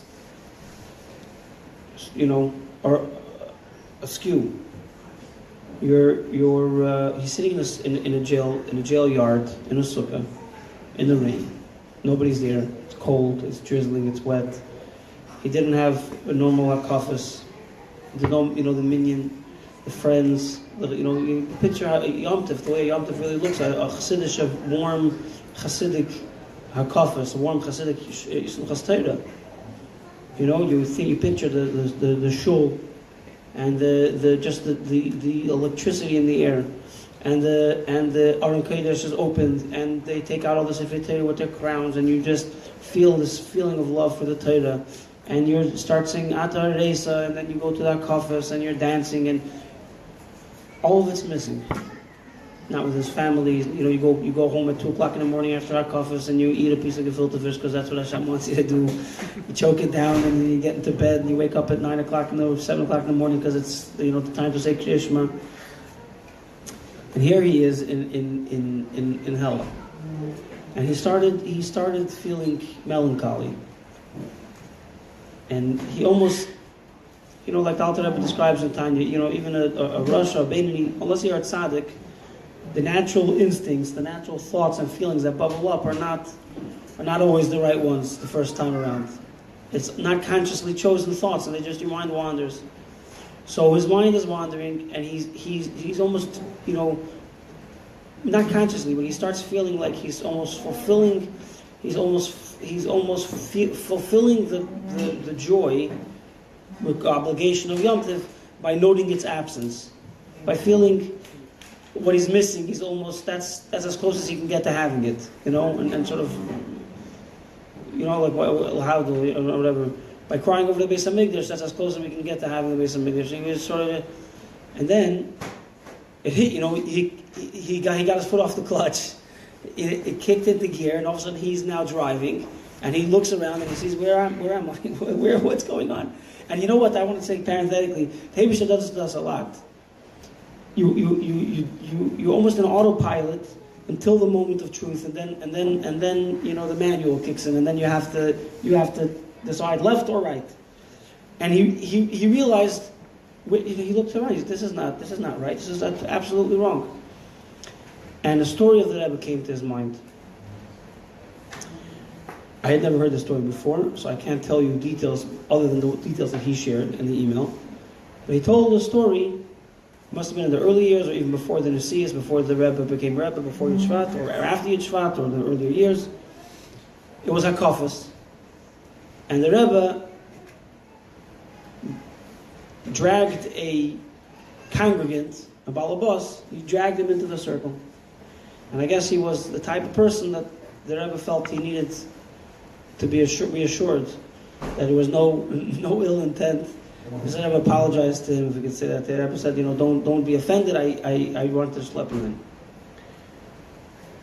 So the person's response was, what are you talking about? I should be offended? It was a big covet for me. It was an honor for me to dance with the Rebbe. So the Rebbe corrected him. The Rebbe didn't like the response. The Rebbe said to him, tanzen mit der Eibishter. We're dancing with Hashem. You're not dancing with the Rebbe. You're dancing together with the Rebbe, but we're dancing with Hashem. And this is unsaid, but I could maybe add it, that when you're dancing with Hashem, the person who happens to be standing next to you doesn't even get on the radar. Could be the biggest tzaddik. You're dancing with the Eibishter. And this cheered up my father. And he didn't elaborate in the email, but I think I could explain it. This story, what this story tells you, this story gets past the guf and goes straight to the neshama. Goes past the facts and goes straight to the facts. Straight to a reality, to the thing. Past the facts and straight to the core of it. The warm shul, the loving community, the loving family, the good food, the Sifrei Torah. These are all, I can't say accessories, as Torah is Torah, these are mitzvahs, but these are all peripheral to the real core of the thing, which is Hashem. Who are we rejoicing with on Zukas Torah? Hashem. He was in a place where he had none of the peripheral things. The facts were, these were all missing. And when something is critical, is missing, how it hurts. And he realized in that moment what's really critical. What's the real heart of the thing? What's the real heart of the Yom Tov? Hashem. And that lifted his spirits. And I'm going to finish the story. It reminded me of a story of Rabbi Mendel Futterfass, but why do I have to go to Rabbi Mendel Futterfass? I'll keep telling you the story of my father. Not Chaz v'Shalom. I'm saying this, it's just closer to us. It's just more. He stood up and he started dancing in the sukkah in the rain. Now, I want to tell you, I'm giving Pirushim already. He didn't write this in his email, but I could tell you from personal experience in not similar circumstances, but in my world type of thing, I believe that those first steps that he took in that dance were with a heavy heart. I know what it means. I'm a Rubashkin. I know what it means when we're very dutiful, duty-bound people. If this is the right thing to do, we do it. If this is what's on the thing, this is what we do. But sometimes it takes the heart a little bit to catch up. And I think that those first steps, that story, as powerful as it was, and as recalibrating as it was, it didn't reach the heart. What reached the heart? He started dancing, took a step and another step, and I think the first steps almost makes it worse. You start dancing, and you're really taking this seriously, But as he was dancing and as he started singing, like the Torah tells us, "Achrei hamaisim nimshachim halavavis." In English, the heart, the emotion, is drawn by action, by deed. By dancing, people think you have to be happy to dance, and so if they're not if they want to dance, if you dance, you'll be happy. Not if you're happy, you'll dance. If you dance, you'll be happy. Works both ways, I guess.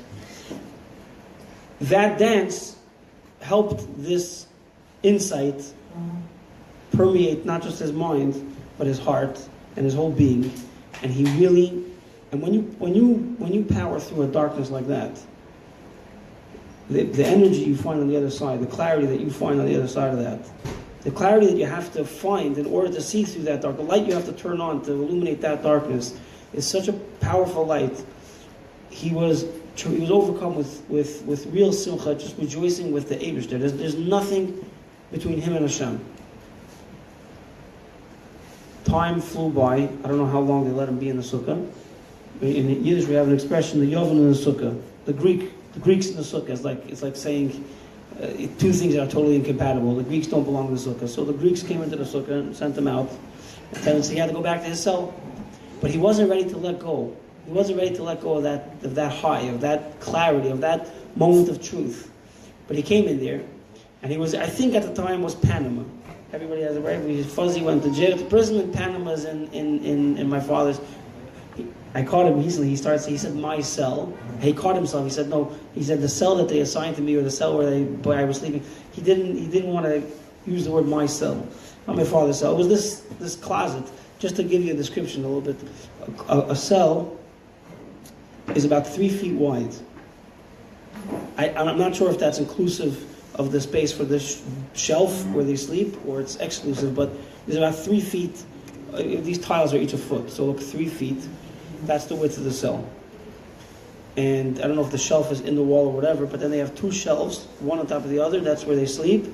And then there's a little sink and a toilet in the corner. It's so narrow. What's that? You know the word the cell phone? Oh, yeah. My father was saying that his cell number was 217. He was saying by Farbrengen that my cell number was 217. What's your cell number? We all unfortunately today, a lot of us carry around the cell number. And we're imprisoned in that cell just like some people are imprisoned in those cells. That's parenthetical. Chaim. So he goes into the cell. I think it was Panama. It could be somebody else, but I think at the time it was Panama. Panama was the nickname of a guy. He came from Panama, so his name was Panama. So he wanted to continue the simcha, but he didn't want there to be any disruptions. So he came up with an idea. He said to Panama, he said, let me tell you, tonight is a night called Simchas Torah. Simchas Torah is a tremendous, joyous holiday. We dance, we celebrate with Hashem. And I'm going to describe to you what it looks like. Imagine a shul. Imagine a room. It's a synagogue with bookshelves all around. Big, huge room. I don't know, 1,000 feet. I don't know dimensions. A lot of feet by a lot of feet. And there's a lot of Jewish people. Everyone's coming in their holiday best. And they're crowded, packed in there. And then they open up the big closet in front of the room with the Aron. It's called where the Torah is. And they take out all these scrolls, big Torah scrolls with silver crowns. And they give it out to distinguished people. And then they start singing. And he starts singing. And they don't just sing, they dance. And I'm going to just demonstrate. And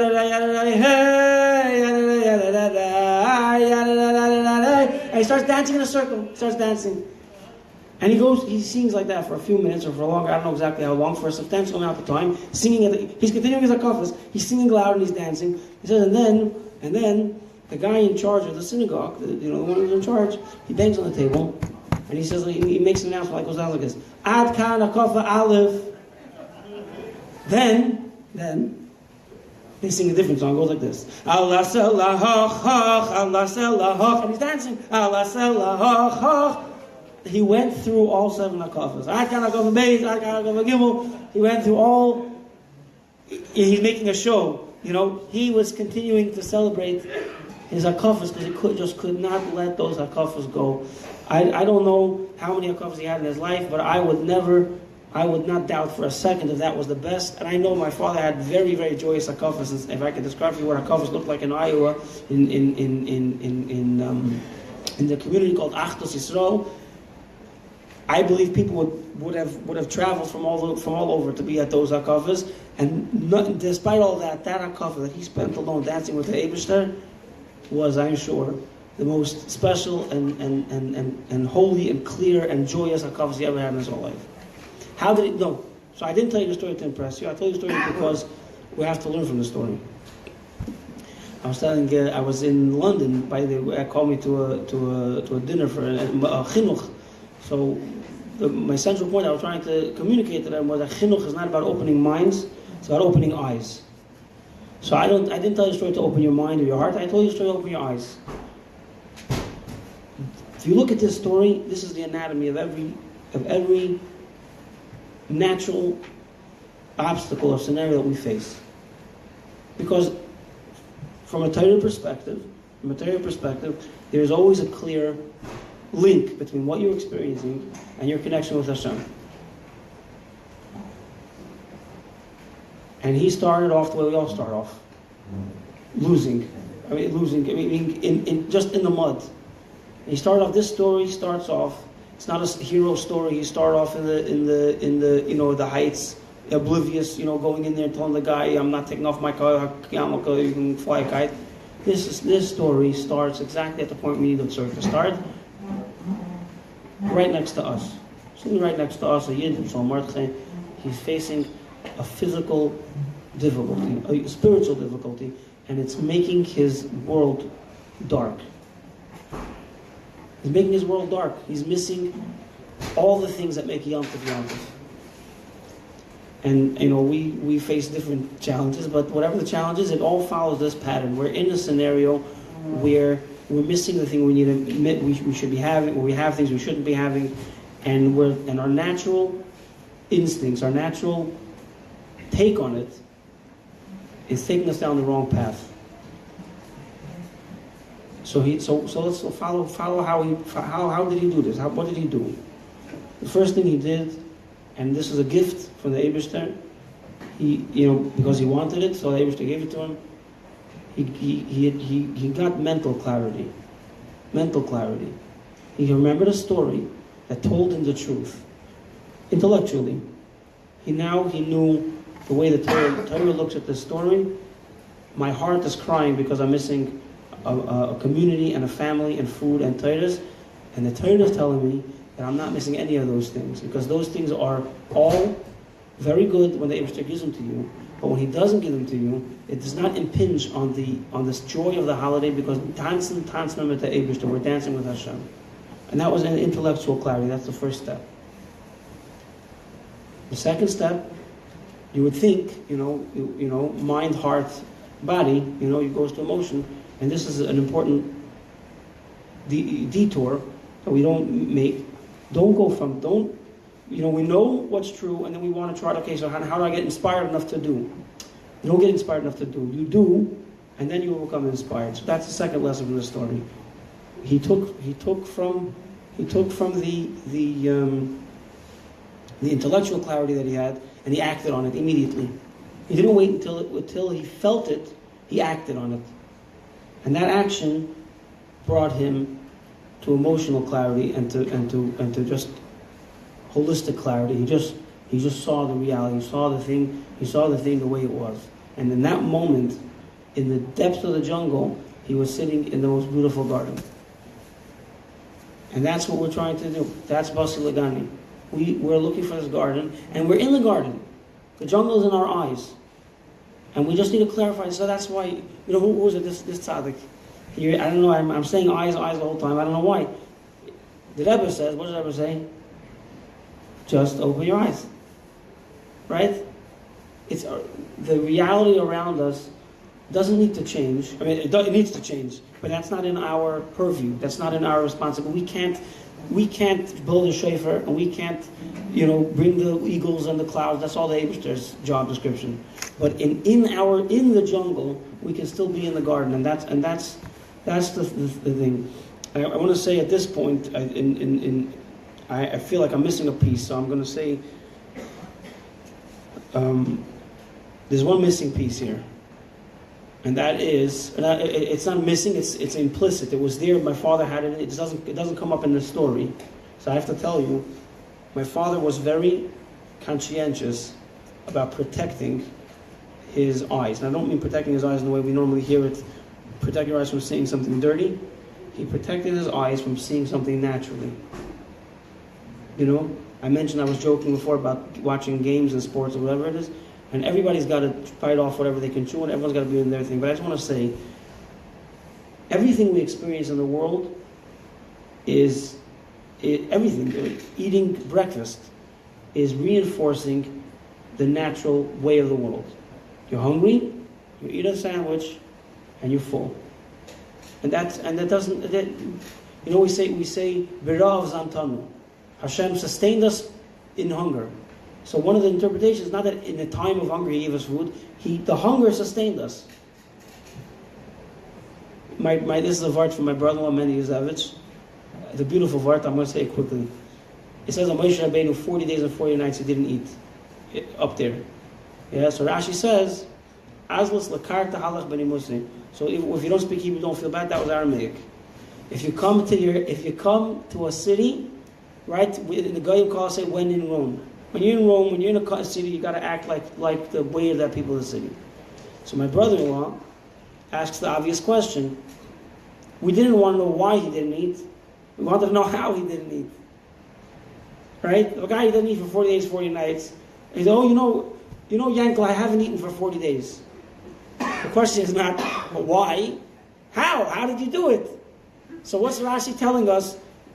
He was in the area, so he was following the custom. So my brother-in-law's explanation, which is a beautiful explanation, he says we're asking the wrong... Rashi's not asking the question we're asking. Rashi's accepting the fact. What did we say before? The theory was disproven? Yeah? We have a theory that if you don't eat, you die. The theory was disproven. There's nothing to talk about. He was there for 40 days, 40 nights, he came back. We don't need to talk about how. It's just a fact. So now we have our question. So after he came back, he came and he had lunch. Why? After he came back, he started eating again. Or before that, if you didn't need the food to eat, why are you eating? Because you're in the neighborhood. You have to act like the locals. So that's why that's the way he learns Rashi. Beautiful pshat. Every time we eat lunch, because we think that that's what we need to do to live, and that's what the Alter Rebbe says in Tanya. If you ever learn Tanya, he says that just by the years passing and just by eating and drinking, you're strengthening your animal. What do you mean you're strengthening your animal? Your animal represents your natural perspective on life and the world. And just living naturally, just going to the bank, and you need money, and the guy he says, well, you didn't put in money, you can't take out money. Who said? Because that's the way the world works. So you're just getting another lesson. This is the way the world works. If you work, you have money. If you have money in the bank, you can take money out of the bank. And all this is Babamaisis. It's all disproven. We have to remember, we have to follow this path because that's what the Rebbe set up for us. But we can't let ourselves think for a minute that we didn't win. And this is why I love Chaim Yosef. God bless you, Chaim Yosef. He's a lawyer who doesn't believe in if you were looking for the outside, you'd say he did everything, and he believes that he did nothing. He showed up, Hashem needed a prop. Hashem needed a extra. He didn't find any bigger zizkeit than Chaim Yosef. I hope I'm not being disrespectful. I just love you like a brother, like a father, like an uncle. He couldn't find anyone better than Chaim Yosef. It's because, it says in Chassidus that if you hang a crown, the king's crown goes onto a hook, nobody says boo. But if the servant would come in and put on the crown, he goes put to death. Because the hook doesn't have any illusions. Hook knows he's a hook. Chaim Yosef, God bless you. We can't have any illusions. We went through the process. Like Moshe Rabbeinu. We went to Parei. Maybe let him go. No. Maka, Dirstaat, Dom. Okay, it's the party. Maybe let him go. No. He kept going back. And he knew. Hashem told him in advance. He said, you're not going to get anything out of the system. But I want you to keep going.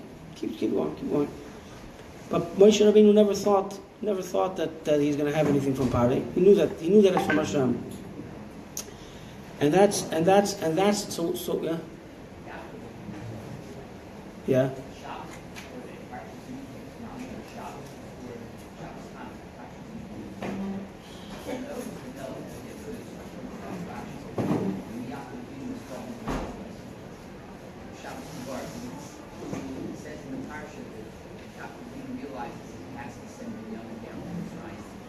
There's no way. You got to send Binyamin.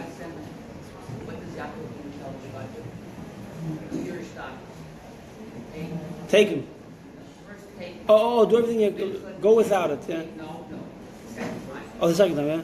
But first, what you do, take them in, take the finest things from Eretz Yisrael, take them in. Then take twice the cassette couple, maybe with a mistake, and you got the money back. Do your stop, and then take the young. And then the pasuk says, "El Shakai and Rachman the Ish, Shilach is Afif." What does Rashi say? The words itself. Right. Yaakov was speaking to me. El Shakai came Rachman with the Ish, the president of the United States. Shilach is Afif. What does Rashi say? El Shakai. Now that you've done your Shtadus, Einchem Chaserim Klum El Tefillah. That's it. What's left is Tefillah, and it's the Tefillah that's going to get him out. Right. That's exactly Chaim. So just Chaim Yosef. So the point I want to make is, people make a big deal, and people that have trouble with screens, it's a worthwhile thing to point out that he was there for 8.5 years, whatever it is. He made a very conscientious effort not to look at the screens the whole time. Which I'm telling you, I just flew 6 hours. It's not an easy thing. I wouldn't put on the one in front of me, but the one the next to me, the guy in the row in front of me. It's not an easy thing. But it's not. He protected himself. What's wrong with a football game, a basketball game? Some of these things are part of, they're not teaching you anything. They're not teaching you shumotz. They're not teaching you apikurses, but they're teaching you teva. They're teaching you teva, nature. They teach you nature. They teach you the way the world works. The way the world works is if he has high stats and he's strong and he's powerful, he's going to win. Yeah? Whatever it is. I don't mean to pick on any one thing. My point is, if you want to, you have. This is what the Torah says about Yaakov and Esav. You want to sit in Yaakov's tent. You can't run in the fields with Esav. You want to run in the fields with Esav. You can't sit in Yaakov's tent. And it's not a rule. It's a fact. If you want to see the world, that the Eibishter runs the world, and it's either the guy who's strong and therefore he wins, or it's he wins because the Eibishter wants him to win, and the Eibishter just happens to either gave him strength so that it should look natural, or whatever. However, the Eibishter plays it around, so he's able to most of the time keep the illusion. But L'chaim Tzadik, I don't mean to put you on the spot. I just want to say L'chaim. We have to protect. So I learned with a group of Bachram in Crown Heights, and I speak to different people about. I spend time with different people, and I try to formulate it into very clearly. There are three things over here. When we have this clarity, we have to stabilize this clarity. Let's stabilize with the nigga. Stabilize with the nigga. I warned you on the way over. I told you, open my mouth, it doesn't shut so easy. L'chaim. Don't worry, that's a Mendel. Oh, the show, maybe it's the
to buy beeswax and yard sale candles, which we're selling them right outside over here in the corridor, right outside the doors.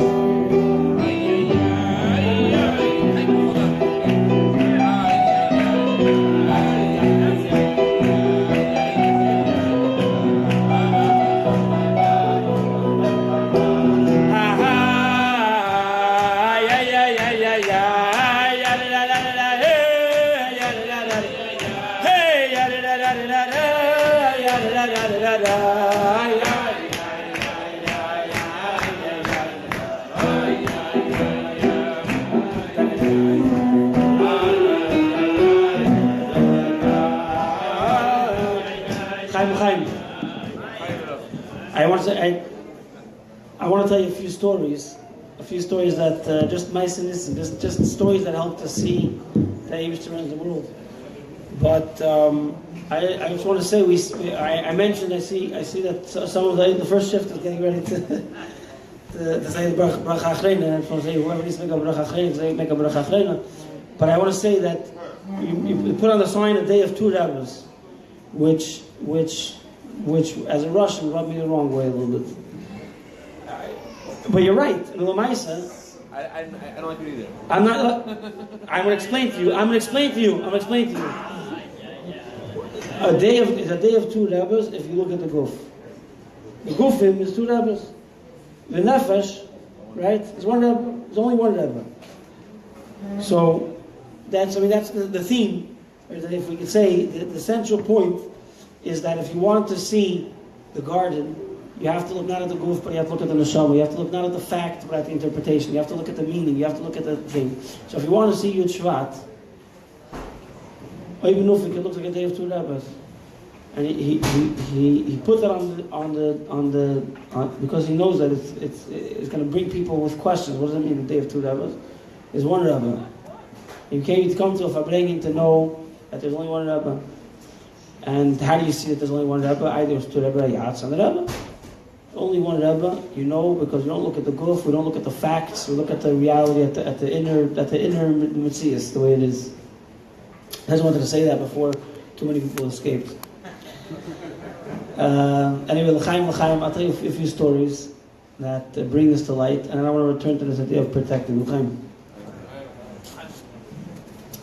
In the state, my father had a federal trial, and he had a state trial.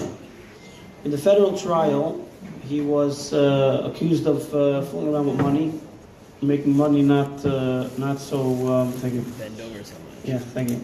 He was accused of making funny business with the money, which he didn't get a fair trial and whatever. The Maisa. They said, don't confuse me with the facts, and they convicted him. There was a second trial because the state of Iowa didn't want to be left out of the party, so they also wanted to attack him. And they attacked him that he hired people that were underage. Which, if they brought forged documents or fake documents, once you're already lying where you come from, what does it matter? You lie about your age also. So instead of being 18, they were 17 or 16. And the court, they accused them of 9,311 counts. Because each day they came, there are three things. They can't be near chemicals, and they can't be near knives or whatever. They managed to come up with a whole laundry list. Now, it's called a misdemeanor. A misdemeanor is a lesser aveda than a felony. It's like, like what you would get malchus. Instead of no death penalty, you get malchus. So therefore, you only need 6 people to decide the case, because you're not such a severe thing, right? It's only what are you talking about? You're talking about 30 days in jail. 6 people can figure it out, right? What's 9,311 times 30? 750 years, somewhere thereabout.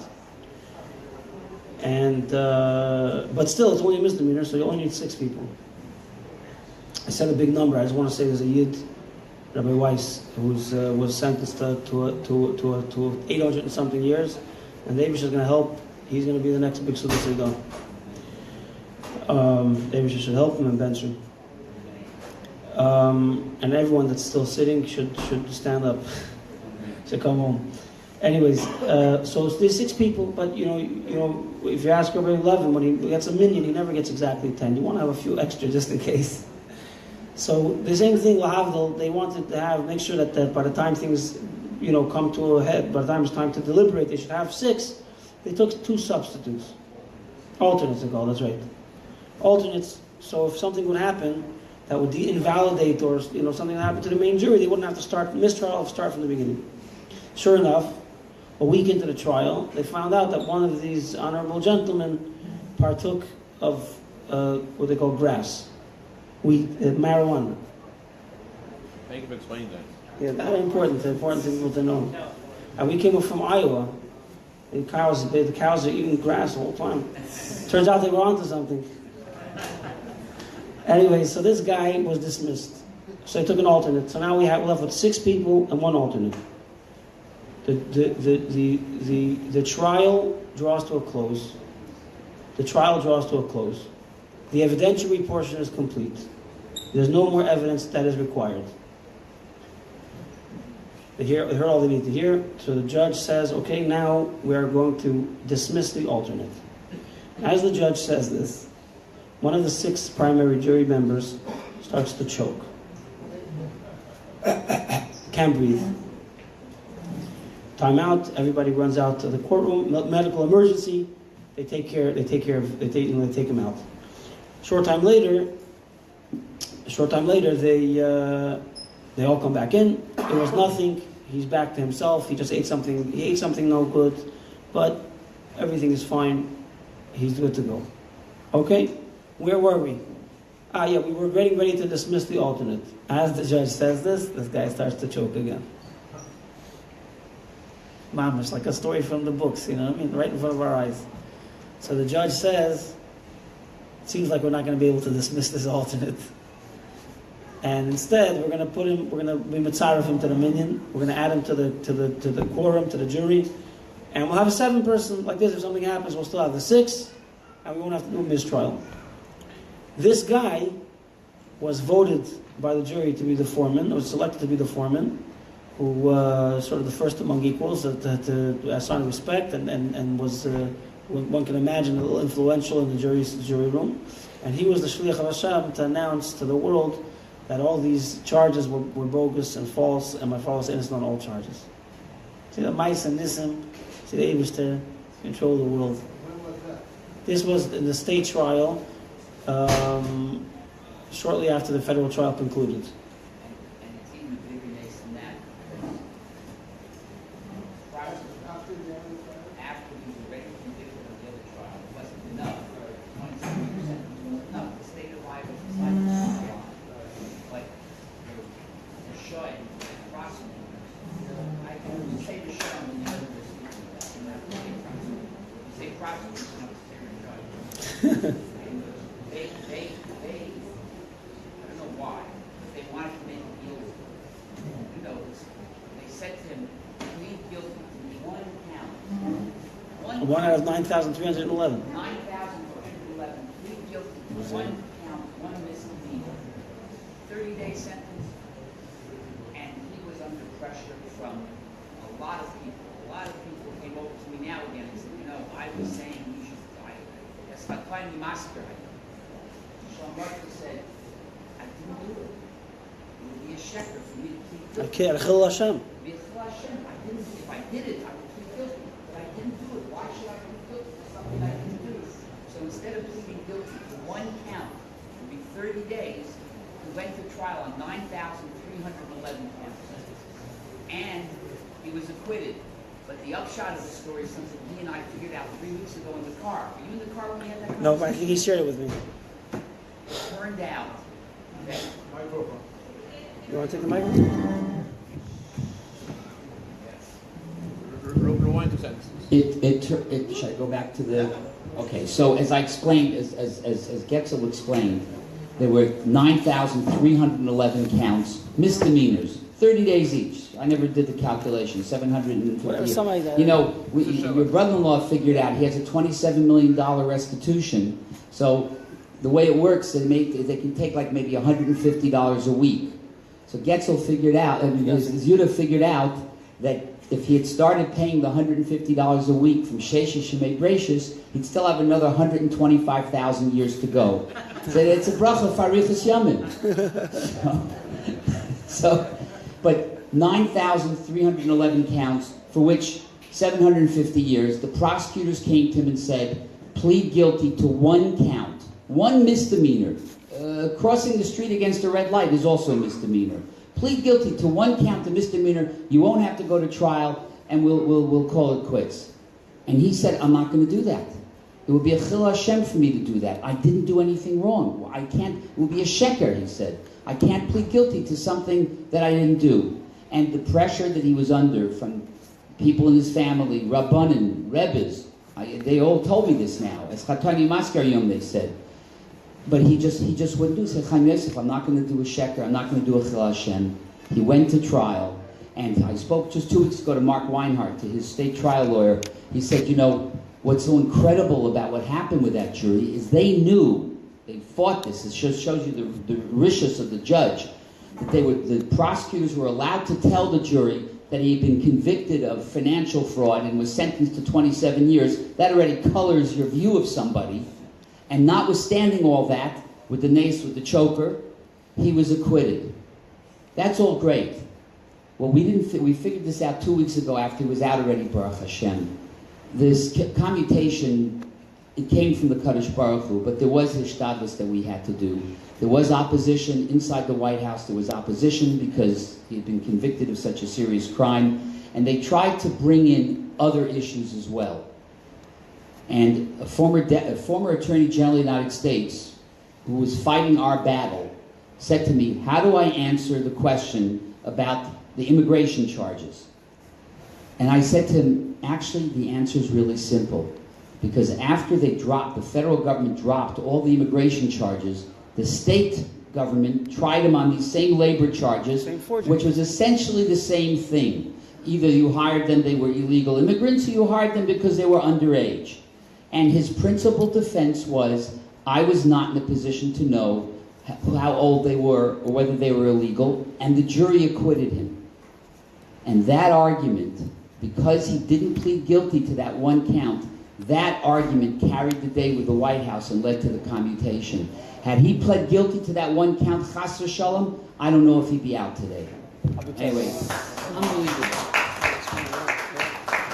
It goes to show you have to stand strong on Kala Gabachamura. My father was talking about kulas and chumras, about how a person finds himself embattled and with a challenge, and he thinks that the way to get out of it is to be makel. You're in a tough spot. You're in jail. There's no chal v'yisrael.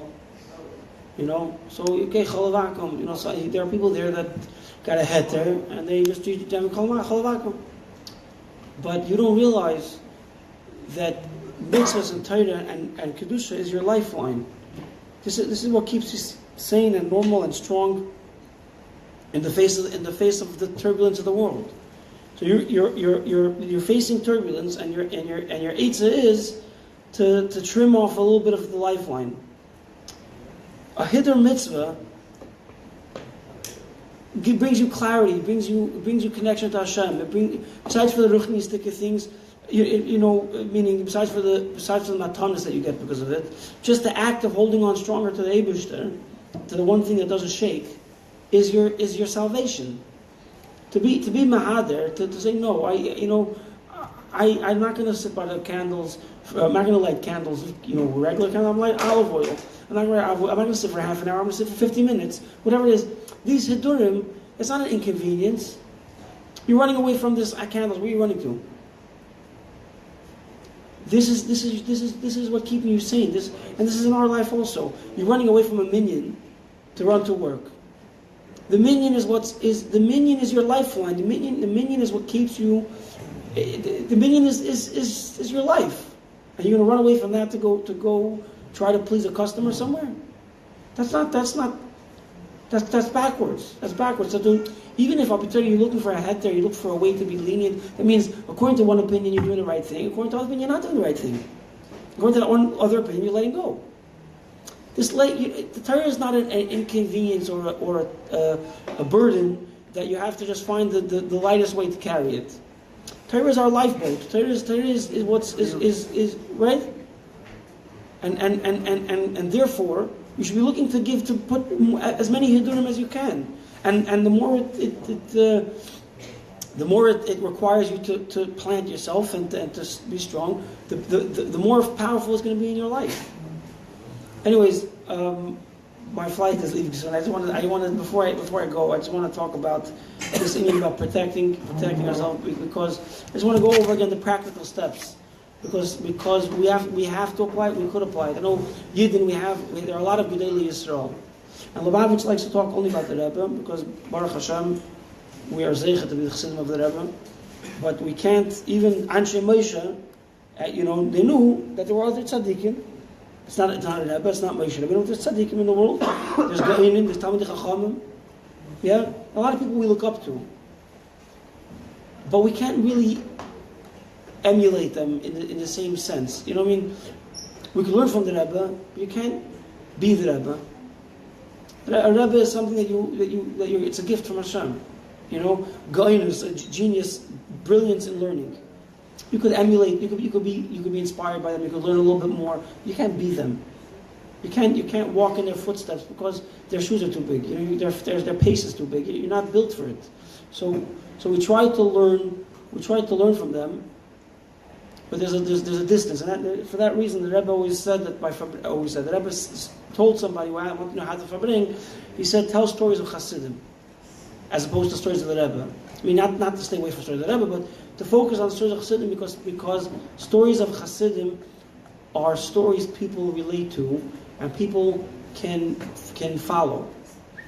And my father is one of those people. I mean, you have big Gainei, big Talmidei Chachamim, and very different communities. You have tzaddikim, people with Klara Egan and with Ruach HaKodesh in other communities in other areas of the world.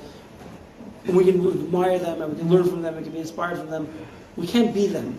My father's victory, my father's achievements are achievements that we can all replicate, because all it takes is the intellectual clarity, the mental clarity, which we all have access to either via Sfarim if we're book people, or we can hear shiurim from somebody else. If we're not learned enough ourselves, we can learn from the rabbi. We could, there's different ways to get that mental clarity. Then we have to act on that mental clarity with the understanding that we're acting on reality. We're taking it seriously. The way I'm acting is because this is the way the world works. Taking it seriously. He took it seriously that this is the way the world works, and he therefore acted on it even if he didn't feel it, and that leads us to feeling it. And we have to tap into. That's why the Rebbe always told us, learn Yonagul Mashiach every day. If we learn these topics and learn what's Yonagul Mashiach, Basi Lagani is Yonagul Mashiach. Learning that to study the Yonagul Mashiach means the study of topics relating to Mashiach. Why do we learn this study of these topics? Because what is Mashiach? Mashiach is a time of clarity. It's a time when we look at the world and we see Hashem. And learning about that reality now means that we're going to see that reality now. Opening not our minds, but our eyes. Like the Rebbe said, open your eyes. Open our mind, and then we act on it, and that opens our eyes, that opens our heart.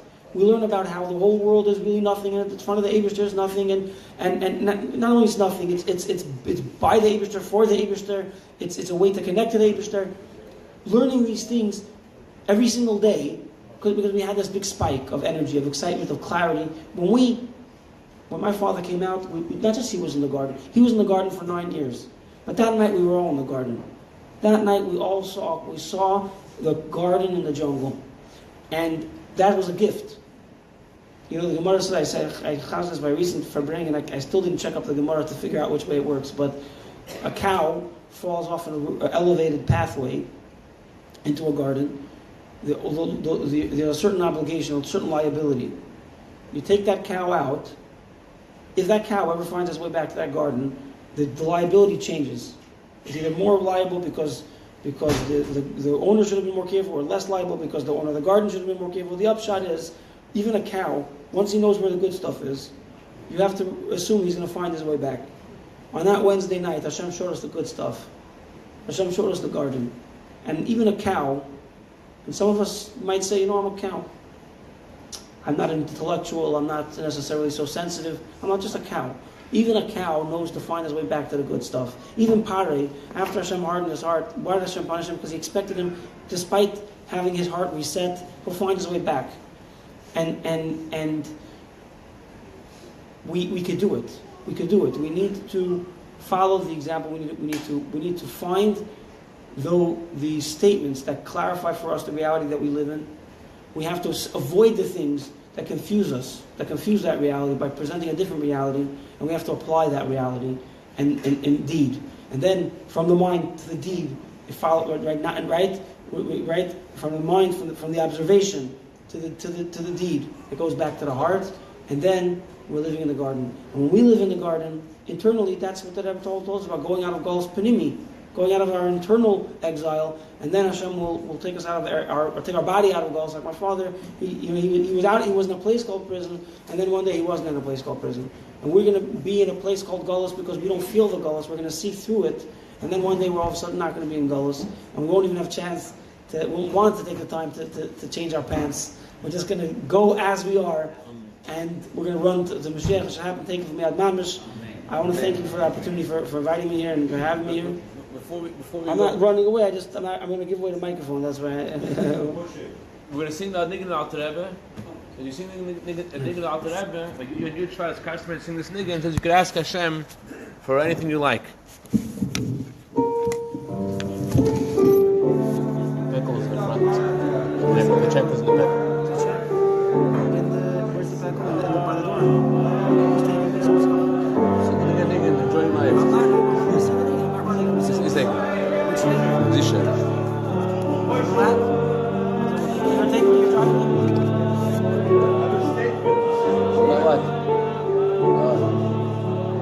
L'chaim, everyone. One second. I want to say a small statement for his Rebbe.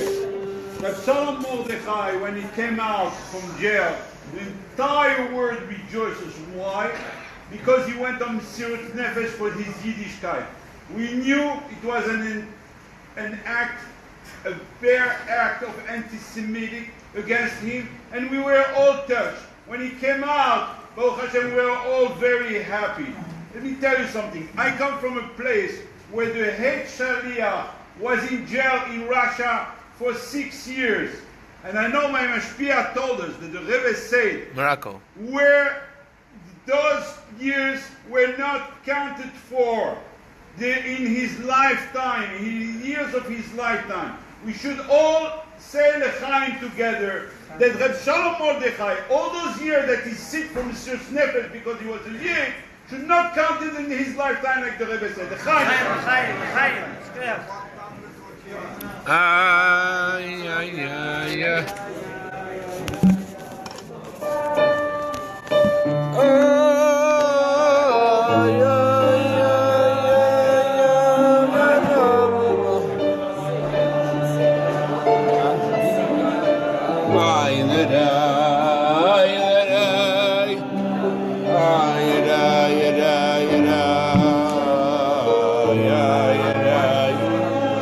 Want me to play the video as he's leaving?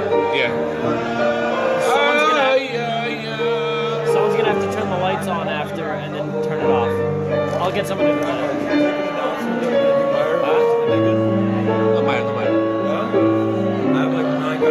What's that? No.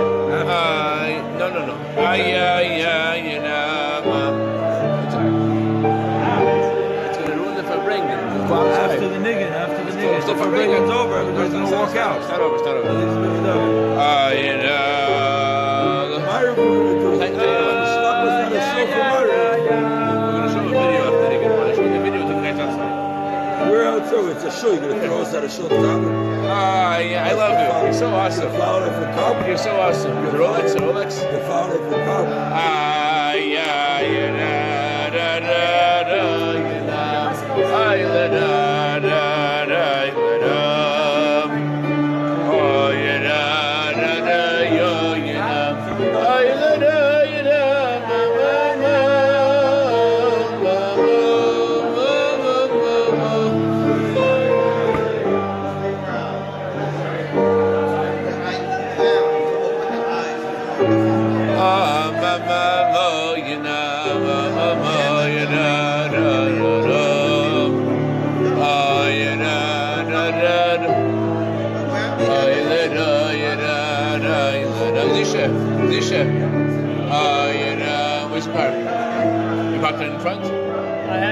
It's in the alley.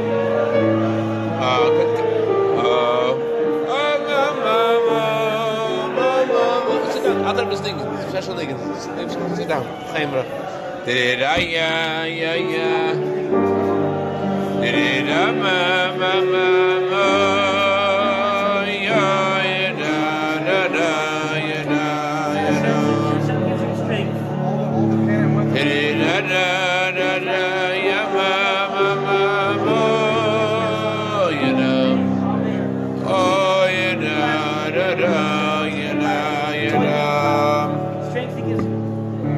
Da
now for an inspiring video of the Rebbe in honor of Yud Shevat.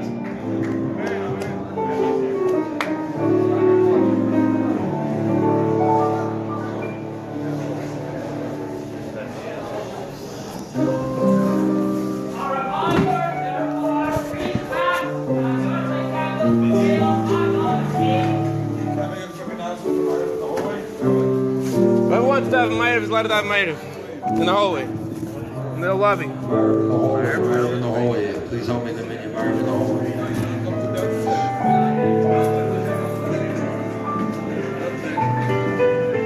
I grew up in the golden age of Lubavitch. Light bulb open? Hold on. From a very young age. You gotta turn the light bulb back on. No, they're getting older.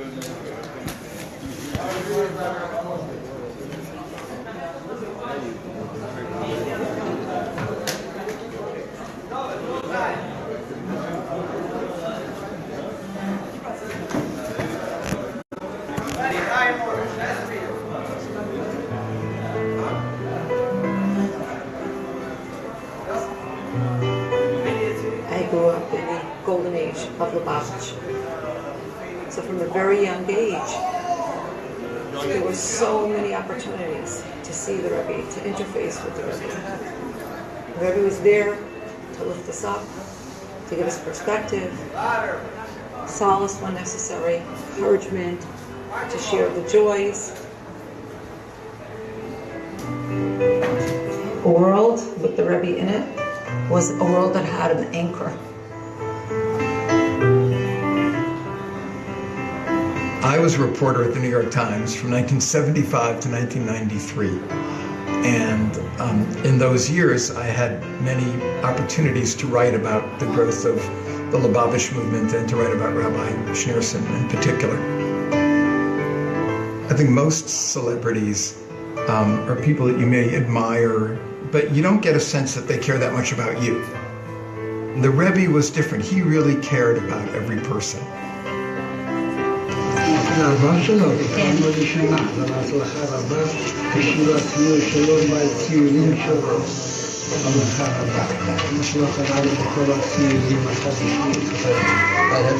you in a long time.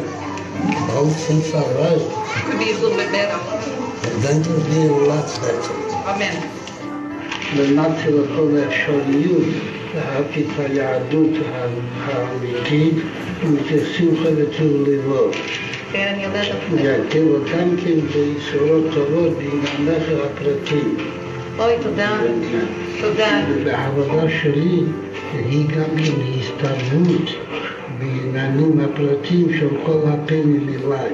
זה יותר חשוב לי ממה שאמרת עד עכשיו.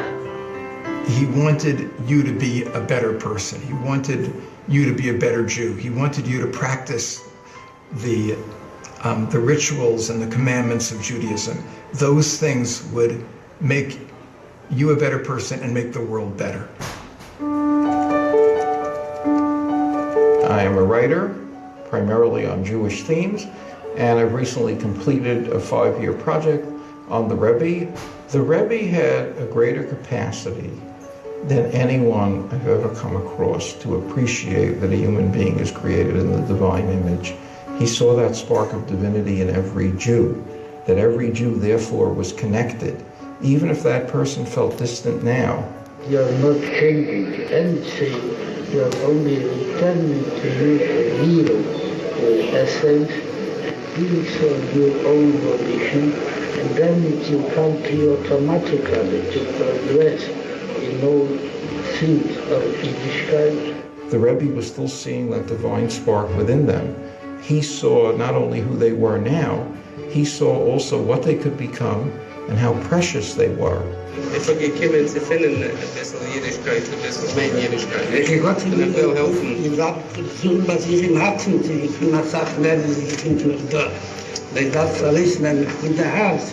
We werden actief en non-fit met eigen ganzen. Jiddische hart.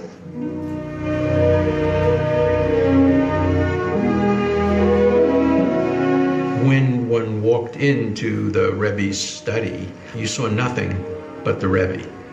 It was not an ostentatious office. It's not like going into the president or governor's offices or even deans of law schools. The Rebbe's office was not that at all. It was him.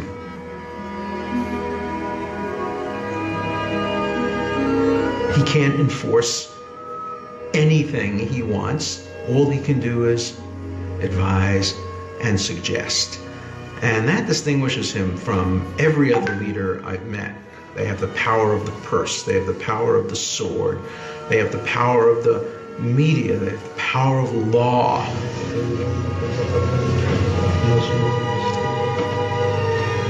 Rebbe has no power, only the authority that he himself brings through his personality and his leadership. What happened to the book? Well, I'm doing some things in that direction, which I'll inform you as it goes along. Ganz mal Heet zu gehen herumgucken, wird man erschrocken, was tut sich das in der Welt. Und was mit der und Mishona ist Achscher Dore Bitmir. Am geht sich gucken, nieder Chelik Atevis Geber und nieder Seder wird als Starke und nicht Gedusche Beruchni ist. Is Meshel beschälet nur Lechere Leheper. Aber das ist eine Linie von einem Jahr, was dort in den gewaltigen Chayis reut. The Rebbe's mission was to call the world's bluff and reach right in and invert its reality and expose the core, expose the goodness. And he did that on every level, to the world entire, to each person he touched. Wir soll wissen sein, dass wir gefunden sich in einer teure Welt. Das ist eine Welt, wo sie ist ein Gamm. Und nicht stamm a Sode, eise Tvur, nur das ist ein Gamm von eise Peris. Das ist eine Samen-Welt, wo der Rebbe sagt, dass das ist ein Paradies, wo das ist Paradische Leben.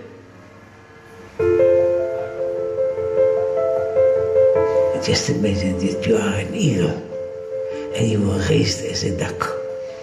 So you think that you are a duck and you live like a duck, and sometimes raises you and you find out that's an eagle, and you spread your wings and go, you soar up to heaven.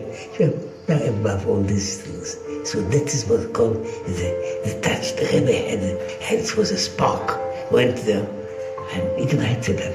And the person is not only returned to what he was, it changed completely from one place to another. Beschaß mich verbindet sich mit der Sache, wo sie gefühlt sich eben, mit der Sache, wo sie Meile min Azman und min Amoke.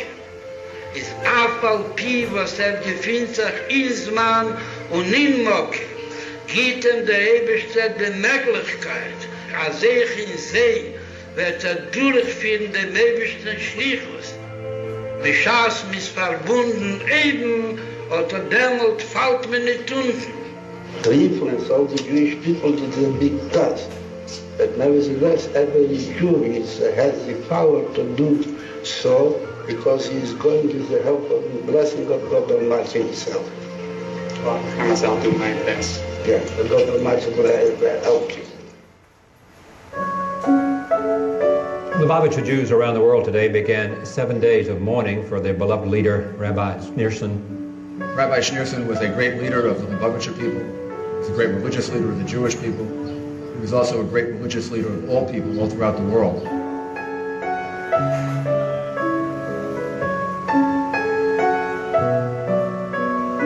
I was aware that he was not well, but his death, of course, was devastating to everybody in the world. Who could ever succeed this Rebbe? I mean, he was such a giant.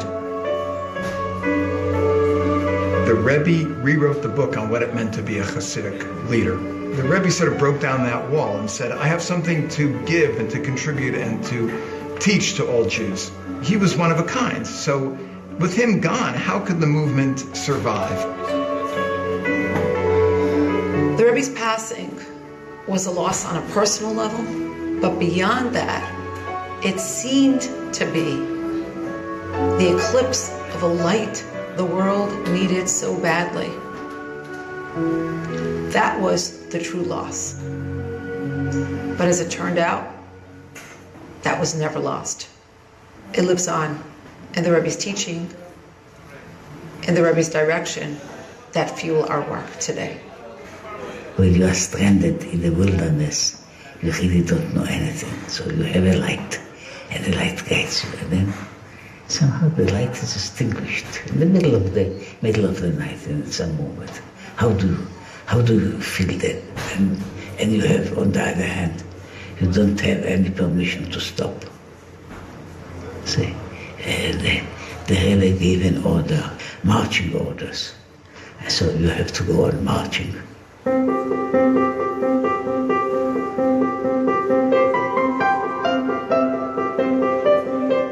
For the Rebbe, there was nothing more precious than every single human being, and there was nothing more precious than every single mitzvah. The marching orders were, bring these two preciousnesses together. כשהסעית תות המצווה in der Welt, tut השליחס עטי mit dem Nebelchen כבר. Wir dürfen natürlich sagen, die Potter als Atromerie, ist jede Mitzwe, was tut, auf seiner Matone, was gibt dem Nebelchen. One of the ways in which this book itself profoundly influenced me was the Rebbe's insistence on the importance of every mitzvah, which brings me now, when I do a mitzvah, to have a much greater, increased sense of its power to affect me. את מדליקה בשבת. אז אל תמתירה שכל החברות שלו יעשו גם כן ככה. אין לו was, putting tefillin, you even you are true to you. Someone else, he must begin putting tefillin. That alone is a very worthwhile endeavor. For adding a Jew to put tefillin.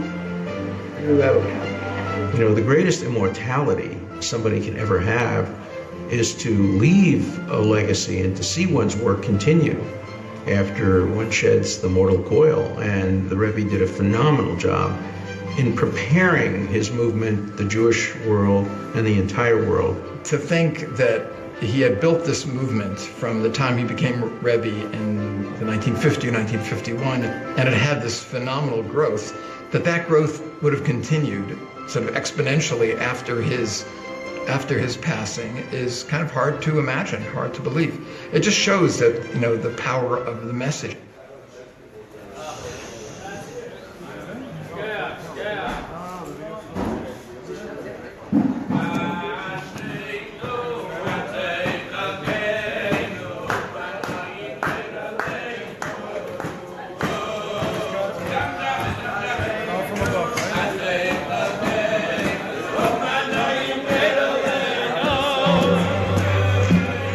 Adding one new mitzvah, everyone can become a stakeholder in the Rebbe's project.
In the previous Rebbe's instruction about preparing for Mashiach, he used 3 words.